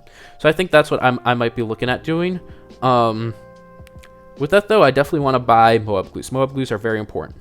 So I got 2 of these. I don't necessarily need to get all 6 of them now. Even if I get all 6, that might not even happen. Let me grab a Moab Glue on each side. And also, I might as well... Does this get Alk priority? I mean, Alk priority on a glue might be nice. This thing with Alk is not really going to do much now. So, it might be better just to give my glue gunner more pierce. Which would be kind of funny. Alright. So, we got that up here. Also, ceramic control. If I get a glue strike on each side, that will help with ceramics. Which is another nice thing. Glue Storm is really good at taking out ceramics when the ability's up. Which is a good... Oh my goodness, we got the crazy bunny. Look, we got the crackhead bunny. I forget how that glitch happens. It's just visual, though. Glue Storm's really good with ceramic control, but also 2 Glikes is good as well. So that's a nice thing to have. And Glikes really allow these things to do so much more damage. Okay. So 87's up here now. So let me grab my first Glue Strike down here. Cool. And I think I'll just use it on these UMGs. Like, they really take it out so much faster when they have the Glue Strike debuff. Like, look at that. That's just absolutely beautiful. And then I'll grab the other one back here, too. So, with 2 of them, you can rotate the ability on and off. They come up pretty quickly. They're just pretty good. Really useful for clearing out the insides of the UMGs. So, like, I can use this. They take it out fast. Alright. And the 90s are coming up, so I gotta start thinking about that. With the 90s, we can actually get some pretty good damage out of the upgraded Gerry fires. So that might be something to look at. Especially with Glue Strike. Okay. So, half of our Robos actually can't hit DDTs. Which would be nice for Glue Storm. But I think that I can use Gerry to kind of get out of that, is what I'm saying. Especially with Rejuve. Rejuve, double Glue Strike, and Sabo, I want to say can do a number to round 99. And also, another option is I could get Imbrits, which would also be pretty useful for round 95. So that's just some options. In the meantime, I can take out round 90 with the Glue Strike, because it still does work, just for a very short time though. So I can do this, and you guys are done. Nice. Okay, so now with the 90s, I can start placing stuff. You can see I'm gonna have a restock, so I get my items back. So if I go just like this, we can get bonus camo damage out of these guys and extra range, which is really nice. And then it's gonna restock, and I'll get that back again. And then also, looking at budgeting, I might not even get the 2 other Robos, because I think I might go into some more things like this. So I'll place down my Gerry fires, because these actually can do a pretty good amount of damage. 91's here. I don't think this round's really concerning.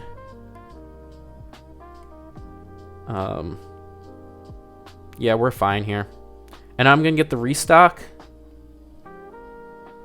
Like so. So now I can... Oh, wait, no. I get it in another round. I could also place the turrets. I mean, I might as well. Let's place them down. They do good damage for their price. Also, the other thing is round 100. So for round 100, I plan on... I could either, like... Spike Storm Rejuve stuff, which is not a bad option. That could also... So these are two approaches that I'm kind of thinking of. And it's good to think about these early, because you kind of weigh your options. So I'm thinking either like Spike Storm and then Rejuve, and then also have Spike Storm help against 95. Or what I was looking at before was just double Genie 100. That means I have to do 98 without Genies. Which I'm thinking is the approach that I want to actually use. I mean, that's what I was testing out before. So I think I'm going to go with that.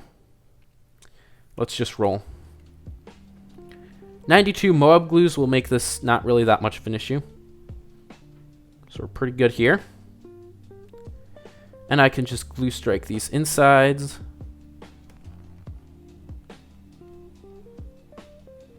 Cool, cool, cool. And we got our restock now. So let me actually... Well, first of all, let me get camo on these guys. So now they have big range. Let's get some more hot sauces on. We can put a hot sauce on the village. That's funny. Look at that. These spikes are good. I'm just going to put some of these down as backup in case. They're really, really cheap and do a lot of work. I guess I can also put down more of these. They're fine. So I do need Sabo up for 95. That's guaranteed. 93, I can beat this with Glue Strike 2. Especially because Moab Glue is going to slow them down. And by the way, they can be glued on top of each other. Also, you can damage them anyways. It's just like I don't get full damage, so that cleared them pretty well. It seems like I'm pretty good with DDTs, especially with the upgraded camo pod. It gives them bonus damage to camo balloons, which is really nice. Okay, so 94, this should be able to be taken out with I'm saving my genies, by the way. Save my genies with glue strikes. I shouldn't see this being much of an issue. Okay, I glue strike. And then, oh yeah, that takes it out super easy. I can get a Sabo. Let's just throw that Sabo down. And I still have some money to work with. I honestly think I'm just fine right here. Let me just put down some more of these spikes just in case. I can get another fire. I can give Gerry fire. Gerry his own fire. So I do want to use a Rejuve. So what I'm going to do is I'm going to wait for... Well, we can because I'm using a Rejuve, I can double Sabo. So Sabo comes out instantly. And this actually looks really, really good. Things are starting to get a little close. So let's use a Glue Strike. Let's just use another Glue Strike. And then Sabo again. And okay, so yeah, that actually cleared pretty well. 99, I'm not concerned at all for. Just because I'm going to have double Genie for that anyway, so. Because I need to double Genie 100. 99 has 2 genies, not a concern. 96, I have my 2 glue strikes, so I can glue strike both of these waves that come in. Okay. Pretty good.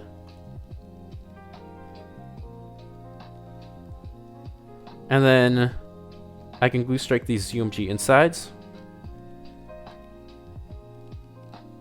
We got that? Okay. So I do have a lot of money. This is where I would have spent it on another Robo. And I think I'm going to buy this other Robo Monkey. I have to cape it. And for 98, because I need damage on this side for 100. So that's going to be useful there. But for 98, I have Creepy Idols, and I think I can use Creepy Idols to kind of outweigh or balance out my sides. So we'll get this, and can I give you range so you can actually double discount. Okay, yeah, that's going to save a lot of money. Let's get that. All right, 97's coming out now. I'm honestly not sure if using Sabo on 98 is super safe. So I think I'm going to avoid using that. Do I need to glue strike these insides? Yes, I do. So let me do that. Okay, I should have done that sooner. That's completely fine because I have 2 of them. One's going to come back for the start of 98. All right, so for 98, I can use blade traps mid-round. That's not a bad option. These creepy idols are super, super good. So we'll be putting all 4 of these down on this side over here, because this side doesn't have the extra robo. So we got that down. I can use some of those spikes if I need to. I think this should just be good. If I need to, I can use those blade traps. Actually, let me just use Sabo early. Why not? Just gonna come back. Yeah, it's gonna be totally fine. Okay, so I'm gonna use a glue strike. Maybe about now is probably good. Alright. And then let's use one now again. We got all that take. Oh my goodness, that's so beautiful. That's beautiful. I mean, these creepy idols really just put a stop to everything there. Okay, yeah, and I got money.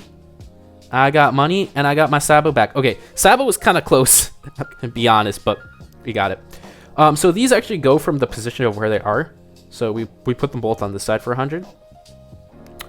And this should not be a concern. I'm just going to hit play and Sabo. If I need to, I can use a glue strike, but I don't think I will have to. Right? Yeah, I'm good. Okay. So now for 100, last round of this black border, besides me fat fingering a discount village. Other than that, the gameplay was one straight thing that was just in between a round. So I consider this good enough for my example. I don't really want to... I have to record a lot of Chimps games today, so I don't really want to do that again. So last round, we got double genie, which is good. And I kind of can just spend all my money. So what will get the most damage out of this now? Definitely adding another damage debuff. So let's grab an embrittlement in here. I'll get a 4-1 for the bigger range for the bad. Besides that, it's just going to be Gerry items now, I believe. So, yeah. I mean, I could use a rejuve to have likes up all the time. Which honestly might not be that bad. So let me just like right now. Yeah, that Loki said, oh my goodness, I'm absolutely destroying this. Holy moly. Okay, never mind. That was way better than I thought. Okay, so that badge just got absolutely I probably didn't even need double genie. But yeah, that was pretty good. I did not actually get all 6 robos. I only got 5 robos, but that's a Gerry robo strategy for you. So if you saw, really, it was just a struggle getting these robos up.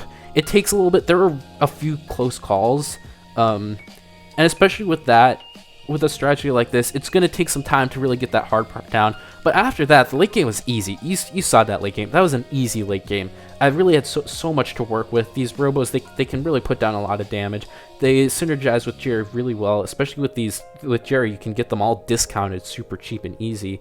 And they fit in a situation like this. So I can just split my defense in 2, balance it out. There's a few things that are going to be a little unbalanced. I had to do a little workaround, like seeing that I could use creepy idols to balance out my 98. So even though that this side had more damage, I was able to beat them both efficiently. So yeah, that's an example. This is a really hard map. Pretty difficult strategy, but really good showcase at like using Geraldo. So yeah, Geraldo's really good to use. I hope you could really get some ideas and tips and tricks out of this. And I guess we'll see you with the next challenge. This is the first one I recorded. It's probably going to be somewhere in the middle because I want to pace it out a little bit. So anyways, yeah. So now let's do our last example. Now the other ones, of course, as I said before, are all strategies that I've actually recommended or shown to you in previous examples in the series, but of course we still can make our own strategies. At this point, it would be more like we're going to be using strategies that we've tried out and improved. Making up something like a brand new synergy for an expert map is a little bit of an ambitious idea. You could do it, I guess, but you probably want to test the waters and kind of understand how these towers work before you actually take them on an expert map. So for example, on Sunken Columns, I tried out the strategy. I did Oben, Spirit of the Forest, and what is it? Oh, Icicle Impale. Really cool stuff on Sunken Columns over there. But now I'm going to be trying to take on Workshop, which is an expert map. I know I haven't said we're doing expert maps. I'm doing true expert maps in the expert part of the series. There are easier expert maps like Infernal, Workshop, what is it? Flooded Valley is also pretty easy, and Dark Castle, of course. These maps are not expert in the sense of difficulty, or true expert, I could say, but instead, I usually, when ranking maps, I'd like to think of them broken down into like 5 groups instead of 4, because the harder advanced maps are basically like the expert maps. So the ones that we're talking about here that we need more advanced strategies to take on, like Geared, Erosion, X Factor, Party Parade, and that's kind of lumped in with the same group as like Workshop, Infernal, and Dark Castle and stuff like that. And then there's the true expert maps that are even harder. So that's that designation. That's why I'm playing X Factor. Anyways, in the last episode, I definitely saw that there were a lot of things that I can improve. It was the first time I was trying out that strategy with Spirit of the Forest and Icicle Impale. So nothing's going to be perfect when you do it, and you definitely want to be looking for ways to improve your strategies that you've made up. So when you bring them up to harder maps, really take a look at it, think about it deeply. What could be improved? Even if it looks perfect, there's probably something that you can optimize. And especially when you do a different map, not all maps are the same. Sometimes you might want to swap something small out or do something a little bit different. Maybe get a few different support towers just because the map is different. For example, here on Workshop, I don't think I want to play with Oben. Now, Spirit of the Forest does have a benefit from Oben, but Oben is not like super necessary for Spirit of the Forest. It's not like a crazy synergy that we need. For example, like Avatar of Wrath. Avatar of Wrath without Oben is a lot weaker. Spirit of the Forest without Oben is not like that much weaker. So instead, I'm just going to be going for a different hero that I think will suit the map better. I'll be going for Sada. Just because I want an easier early game and mid game, because going into the Spirit of the Forest is a little bit difficult. So I have a game plan, but I instead am going to kind of show an example of testing in Sandbox and what I would do, just because I haven't really done that in full. You saw, well, actually, I guess you haven't. I did a little quick look at my Party Parade one. I know it does take a long time, so I'm not doing it for all of these, but say I wanted to test it, I also have to get rid of this beautiful save here. Let's see what gorgeous stuff is. 108,000 cash spare on Workshop Chimps. I don't think we're getting 108,000 cash spare today, but you know, if you're really good, you can pull off crazy stuff like this. If I wanted to, I can buy, look at this, a whole Ray of Doom with my cash left over after round 100. So anyways, okay, Monkey Knowledge is turned off.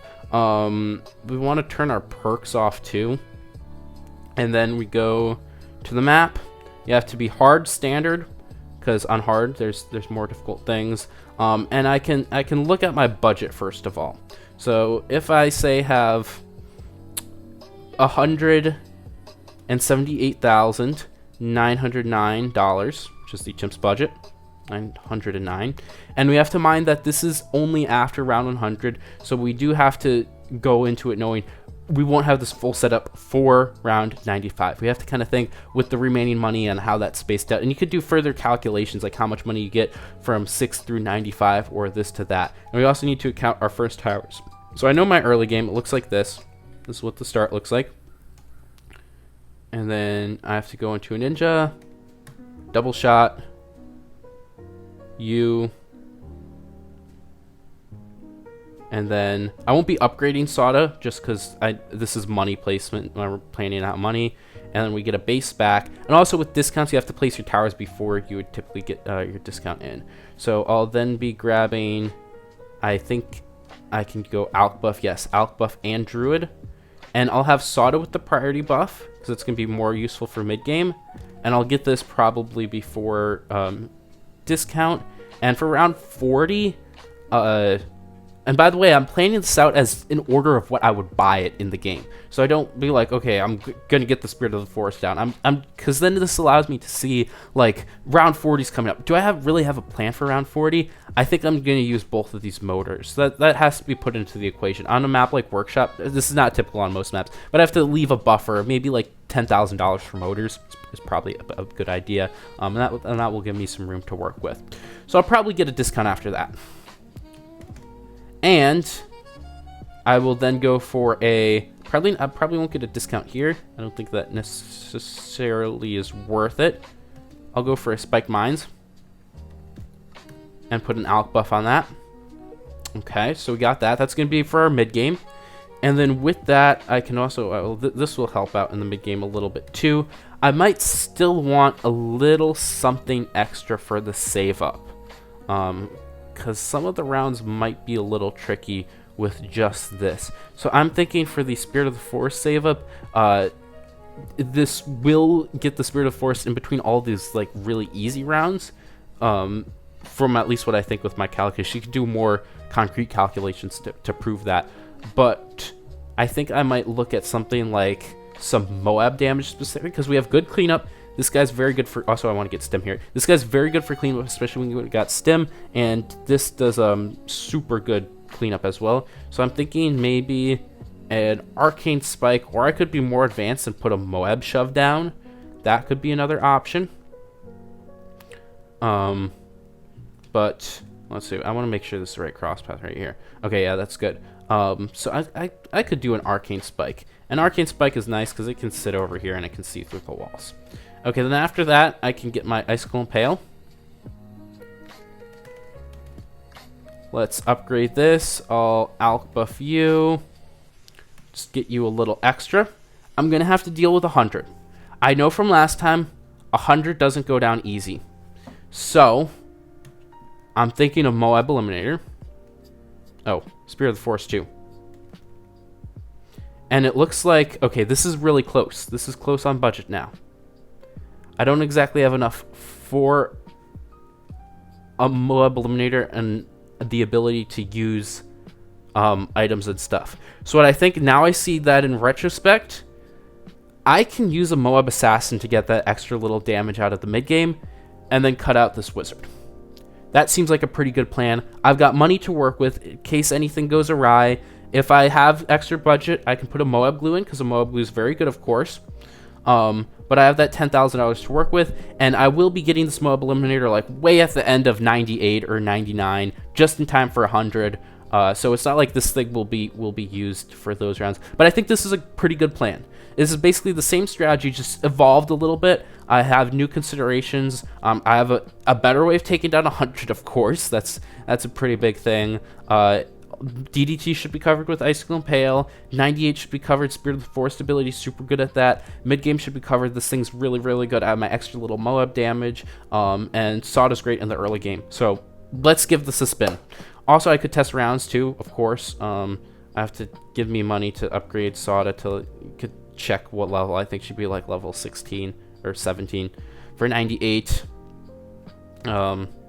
And also, when we have spike factories, we need to clear the spikes. If I can send enough test Moabs to clear these spikes. Come on, they're really slow because of Impale. All right, so let's send 98.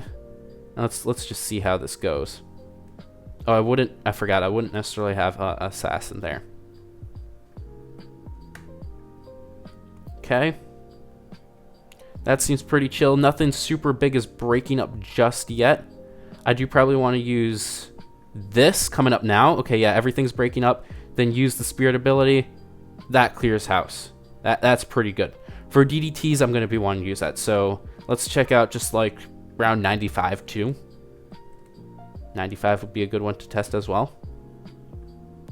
For round 95, I wouldn't have all of this per se, because I would be working with less budget. So I'd probably not have this, and not have this, and also just like this. And potentially I might leave stim off until later too. So let's see. The first DDTs are going to be fine. We're going to have a bit of buffer with the spikes. Let me try slowing it down here. get them moving even slower.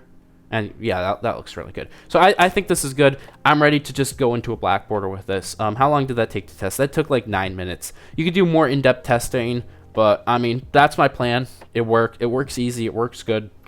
Let's give it a run. Okay. Starting off with the early game, of course. Again, this is just memorized from before. Look up a black border video to see the starting rounds, or you could go crazy and try to find it yourself. Last strong first. I'll turn auto start off as well. Okay, so this should beat this, and then it should also beat the next round without having to use any motors, which is nice. Word. Looks pretty good. And then I should be able to go straight into my ninja. So ninja will allow me to beat these first rounds, then get into Soda. I do want to place this kind of early though, so I can actually use a trick. If you're using hotkeys, you can like pre-place a dart or a tower of the same hitbox, then hit your hotkey for the ninja, and then it places there. If not on mobile, you can do a quick place thing. That's playing on PC is really nice because you get hotkeys. Hotkeys are fun to play with. All right, so those are chill. On this map, round 10 is kind of annoying sometimes. So I'm going to upgrade to 102 Ninja and then get Soda, just because I know like sometimes with these super fast balloons it just doesn't necessarily always work out the way you want it to. And also caltrops are really good here in the early game, so that's why I'm going for 102. And then I should be able to get Soda before like round 15 and stuff. Easy. Okay, I just need these caltrops at least before round 10, because the yellows fly past this stuff like it's nothing. Okay. And also something, there's a chance I could have saved up into Soda from like a 100 Ninja. If you're really having trouble in the early game, you could try to push it. You could try to push the upper boundaries, especially just like you take maybe 30 minutes or an hour just to kind of see what really is the most you can get with. Because I'm playing really safe here, because I guess this is like a first try blackboard. I'm not doing anything like overtly super risky. But if you're kind of struggling and you're like, I need to optimize a lot, let me try really risky stuff and see if these risky plays actually can be pulled off in my game. So, okay, I wasn't right that I got Soda for 15 right after. That's all right, though. The caltrops is good. So I'm going to throw Soda down right there. And we're going to be getting the Soda ability, which is super nice. After this, though, I immediately have to upgrade. Now, for leads, I think I can get away with an AMD. Mostly because, well, for the first wave, I can use Soda's abilities. For the second wave, there's less leads, so I think one AMD will be able to cover. And also I'll have a base spike factory at the back. So normally the issue with AMD is that a lot of times it's inconsistent. Sometimes the alk itself has to hit it, and that's way at the end of the track. Same with Oben that I talked about in the previous example on X Factor. Sometimes the leads will get far with the AMD and then it will leak their pinks right out. But with a base back, it should be good, and also the first wave I'll be able to use Soda's abilities, so I think that's fine there. So I got my 302. This will be cruising through these early rounds. I'll get my base spike factory super easy here. Also, when it comes to cheesing maps, I said before, like an X Factor, you can cheese this map with perma spike. It's pretty easy. You just need to make sure that you're actually stalling the rounds, because if the rounds end super quickly, the perma spike will have no spikes and you'll just die. So anyways, that's all good there. Now leads are coming up, so we'll get my AMD to deal with leads. I'll have it priority buffed on Soda. So we'll have that here. Let me get my Alchemist. And I know with placements, I will have place for Druid up there as well. Okay, so let me use my ability. And I'll grab AMD. On 30, you usually can't use your Soda ability. Maybe if the map is super long. So yeah, you can see AMD goes down. That takes it. And if something leaked, that spike has it. Actually, nothing actually leaked, but that's pretty good. All right. Now let me throw Alk Buff on Soda too. Alk Buff's not bad here. Okay. That's pretty good. Pretty good. So now what we have next is I can go for my spike factory. and upgrade that up, and then I'll be using my motor speed round 40. When we have a spike factory on round 40, a lot of times the Moab, it comes in too quick. The spike rate can't really build up that much, but if you use your slow and extension, it gives it enough space. And also I can use Sawda's abilities.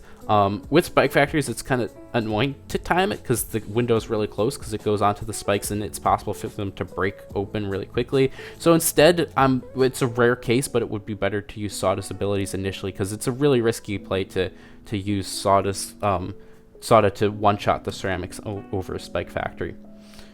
So that's just what I'm going to be doing here.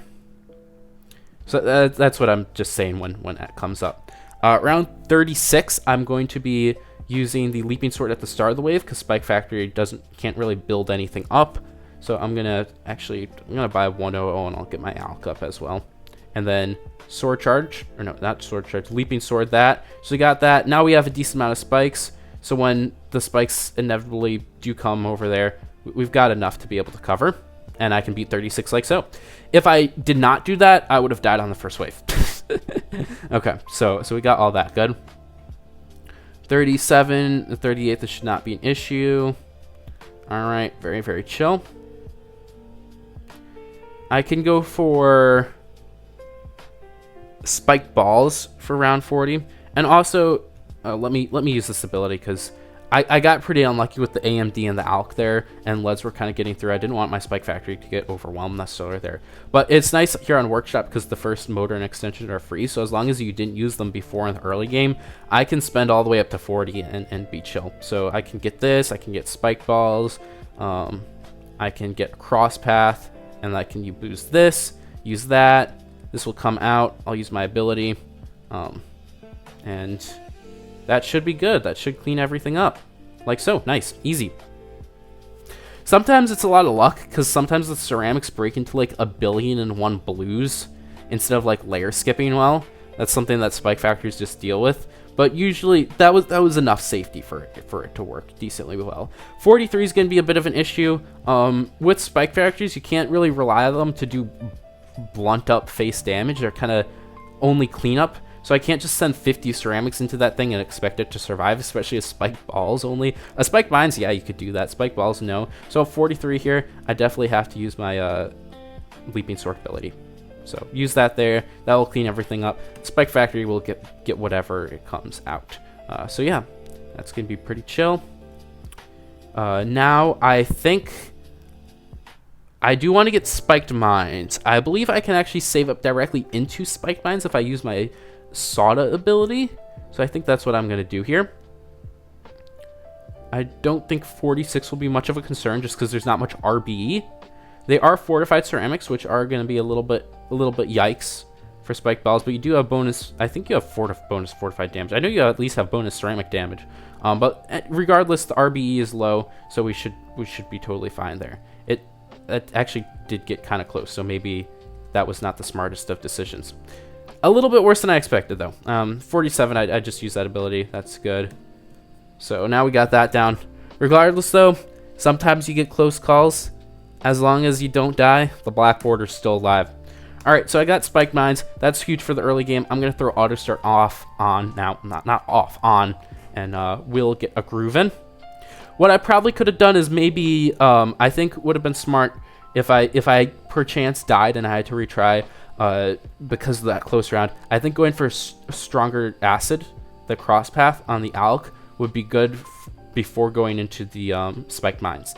That would help greatly on that round and also make Sawda a little bit stronger. All right, let me get discount and drums. Just a single discount, nothing crazy, nothing crazy. Let me grab my ALK druid right here. I'll get that into a jungle's bounty. So this will be doing good with cleanup as well. And I'll also get a Moab Assassin too. Moab Assassin. That will be doing some extra Moab damage, which will be very nice. Let me grab this cross path. Okay. I'll get this Assassin right here. I'll just set you on strong for now. Of course, if you're doing assassin spams, you don't want them to be on strong, but for this case, I have dedicated cleanup, and also like if you have a Moab eliminator and you've got cleanup, you can set it on strong. But more realistically, if you're having multiple assassins, like an assassin spam or any striker spam strategy, you're gonna want them to be on first. All right, so that should be good. We're clearing pretty well. You don't have camo, but between Soda and Spiked Mines, we should be good. For like 76 and stuff, we are going to be wanting to use abilities to be able to clear that. Also, that also got a little bit closer, so I should... If Moabs come out instantly and the Spike Mines, see like right now, doesn't have an ability to really build up any spikes, I should use an ability to be safe. And I have 3 abilities that will help with that, so now that I see that, I should get more locked in. Once the Spike Mines has some opportunity to build some stuff up, it's usually a little bit better. Alright, so that seems pretty good. I think what I'm going to do is I'm going to buy Stronger Stimulant though, and then this should save up. Alright, that's all good. Let's, I'll just destroy that, I guess. Alright, that's coming in quick, so I'll use that ability. The Druid one only grabs ceramics, but when it opens up, I can use the ability, then it will grab the ceramics, so it will make the Spike Mine's life a lot easier by clearing up some RB. Okay, so this is pretty good. For 63, I want to sword charge the first wave so that I have the Spike Mines get some opportunity to build up. Then after that, you're going to be able to kind of clear everything. So this wave right here, it will be done. Now the other 2 waves should be easy. And then on round 64, a lot of Moabs are going to be coming out fast. So I'm going to have my abilities ready and use those there. Okay, so 64. Let's use this ability, let's use that ability, and let me just assassin one of those. And okay, there we go, pretty good. That went down. No issues. Alright, so the Spirit of the Forest save up is going pretty chill. And we should be able to get it... will I be able to get it before round 75? Potentially. That would be pretty nice. If I have to take on 75, I will be using a motor, because I'm not really too confident with me being able to take out 75 like this.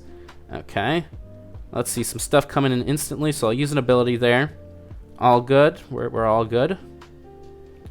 Even though that these rounds are easy, due to my circumstances, I will be having to pay attention to them.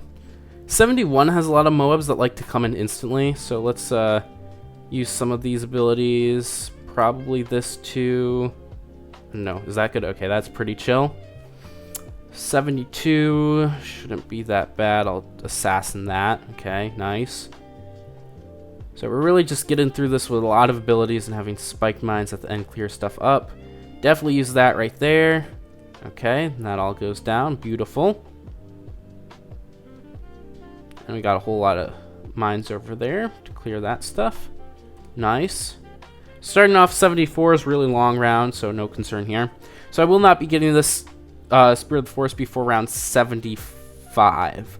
So now that I'm looking at this, I think there probably would be a better approach. In all honesty, I think it would have been nicer to get Moab Glue and the Moab Assassin for the Spirit of the Forest save up, because I just think that would work out better and be a lot safer if I had to do that. Regardless though, I'll continue on like this and just see how it works out. But I think now that I'm looking at it, that would have been a smarter decision. So let me use this track extension here and use this ability. This lasts 15 seconds. This should be able to clear all this stuff. I need to save the sword charge for 76. So let me pop that. Oh my goodness, wait. Jesus, okay. I did not expect that. I never saw that to happen. The sword charge, I had the extension up, the sword charge looped around, the extension closed, and half the ceramics went through, and I literally almost narrowly died. Okay, so that hit me like a trick. I did not expect that to happen. So I guess sometimes you just learn things the hard way. that was not in the plan to happen. Kind of crazy that happened. Not really a mechanic that I expected, but okay. So I guess we learned things. Don't use your sword charge when you have extension about to leak through. I thought it would just run through the whole thing, and get all the strip. Normally it does get, it didn't like pierce cap or anything. You'll see that on 78. Like I need to use this for the first wave on 78. It will go straight down the line. So look at this. Yeah, it just destroys everything. That's what it was supposed to on 76. Okay, so now I learned. Anyways, I can get Spear of the Forest now. So yeah, definitely what would have been safer, I was playing kind of close mid-game by relying on a lot of abilities, which is fine. I guess if I could use my abilities, I survived, which is all good. But I think I could have just went a little bit further and bought Moab Glue and bought Spirit of the Forest at the start of 79, which I think would have been completely chill to do. Anyways, now we have to go for Icicle Impale. So let me grab my Icicle Impale. We'll just throw that like right here, should be good. We need this cross path because I'm not going to be getting MIB. And then that should be chill. Sawda's going to be doing good. If I need to get a glue, I'll have a space for that too. Okay, so this UMG has to go down. Let me just like use, okay, I use the ability at the end just to clear that stuff. And also I think I'm going to change the assassin to first now, because I don't want it to be breaking up the ZOMGs that the Icicle Impale is slowing. That would just be kind of inefficient and make the Spirit of the Forest not really as good, because I want stuff to die in clumps so its ability can kind of clear everything. Alright, these fortifieds right here, I'll just use a leaping sword, I guess. That should take care of it. Okay, Spirit's doing some work. Spirit's doing its work, of course. With Alk buff, it gets its extra pierce, which I guess is something that Oben is nice for. It's pretty impactful, not like really crazy though. I would have rather had Sawda here, but the pierce makes the track vines, no, not the track, the ability do a lot more damage because it's having pierce on the ability, and it can deal damage on track to so many more balloons, which is quite good. So that's something that the stim buff is good for, because you'd be like wondering, the track vines can't be buffed, that can't be buffed, why is that good? Well, that's the reason why. Okay, so these ZMGs are really annoying without Impale, so I gotta get that up soon. Using those abilities to clear those ZMGs, very important. So please get me this. Is this gonna run really close? Okay, no, it's not gonna be that close. Alright. If I needed to, I would have used an extension there. I might have to on 87 though. I'll get it on 88 because I'm kind of scared about this round. So let me slow it down to start off with. Let me use this ability. Let me do this. Let me do that, and I will pull that ability down. And then this last UMG. Okay, that last UMG goes down. All right, I got Icicle Impale now. Let me buff its pierce up. Okay, so now we should be good. We should be good. Those ZOMGs were a little bit scary, but we got it down. And that should be it. So, now after this, what do I have to buy? A Moab Glue I think would be good. Moab Eliminator, I can wait a little bit before I start saving up for that. Alright, so that's good. And also, you technically don't... Your ability doesn't have camo. Your track vines can pop the DDT, but your ability doesn't. Although, I don't know if that's really necessary, to be honest. I don't think it is. So, actually, I'm not going to get that. I was thinking of just buying, like, an NG foam to decamo them. But I think we're good. I think we're good with this. Okay. So... yeah, I guess I could just start saving up into, what is it, the Eliminator. There's nothing necessary that I have to get now, and I really can use a lot of my money on slows and extensions if I need that, so I think that's what I'll do. Other than that, this combo's pretty good, so like I can use that ability here, and that will really clear that. Damn, look at that. Okay. And these things, if you use them like crazy, the prices will ramp up fast. Like each use is 1,000, and it will get more expensive to like 2,500, 3,000. So you're really, if you're reckless with these, you can spend way too much money. For 95 though, I do have to slow this. So let's slow, and I'll use abilities. Okay, yeah, pretty easy, took care of that. The spike factories in the back going to be clearing anything if need be. 96 is going down. I'll use my spirit ability. Clear these UMGs up fast. Okay, pretty good. Nice. And that looks like I got Moab Eliminator now. So I guess I'll grab Primary Mentoring. I got Eliminator, so I guess I'll start whacking the Eliminator ability. Take out all these UMGs. For 98, I got the money, so let's just start with slowing this. I might as well spend my money on these motors to keep it safe. Use the ability there. For 99, let's slow it again. And also, will I need extensions? Nah, I think Icicle Impale just covers all of it. Okay, 100. You definitely want to slow and use extensions here. And so let's use all these abilities. It's going to come into this loop here. So let's extend it. And, okay, it took it down to UMGs. Okay, I need to make sure that they go back into that loop. There we go. And then I can just use all the abilities. Okay, and cleared it up. Nice. So anyways, there was my Spirit of the Forest Icicle Impale strategy turned into a black border. My mid game wasn't too nice. I wasn't really proud of that. It barely worked, but it was kind of close. So I'm thinking I would try to... I mean, this isn't like the greatest strategy that ever existed. Of course, there's way easier ways to black border this map. But if you can get your workarounds, it can work. But for a little bit of like an easier and safer route, I would have preferred to have something a little different in the mid game. So, I mean, I was beating the mid game with small additives for a big save up, kind of cobbled it together.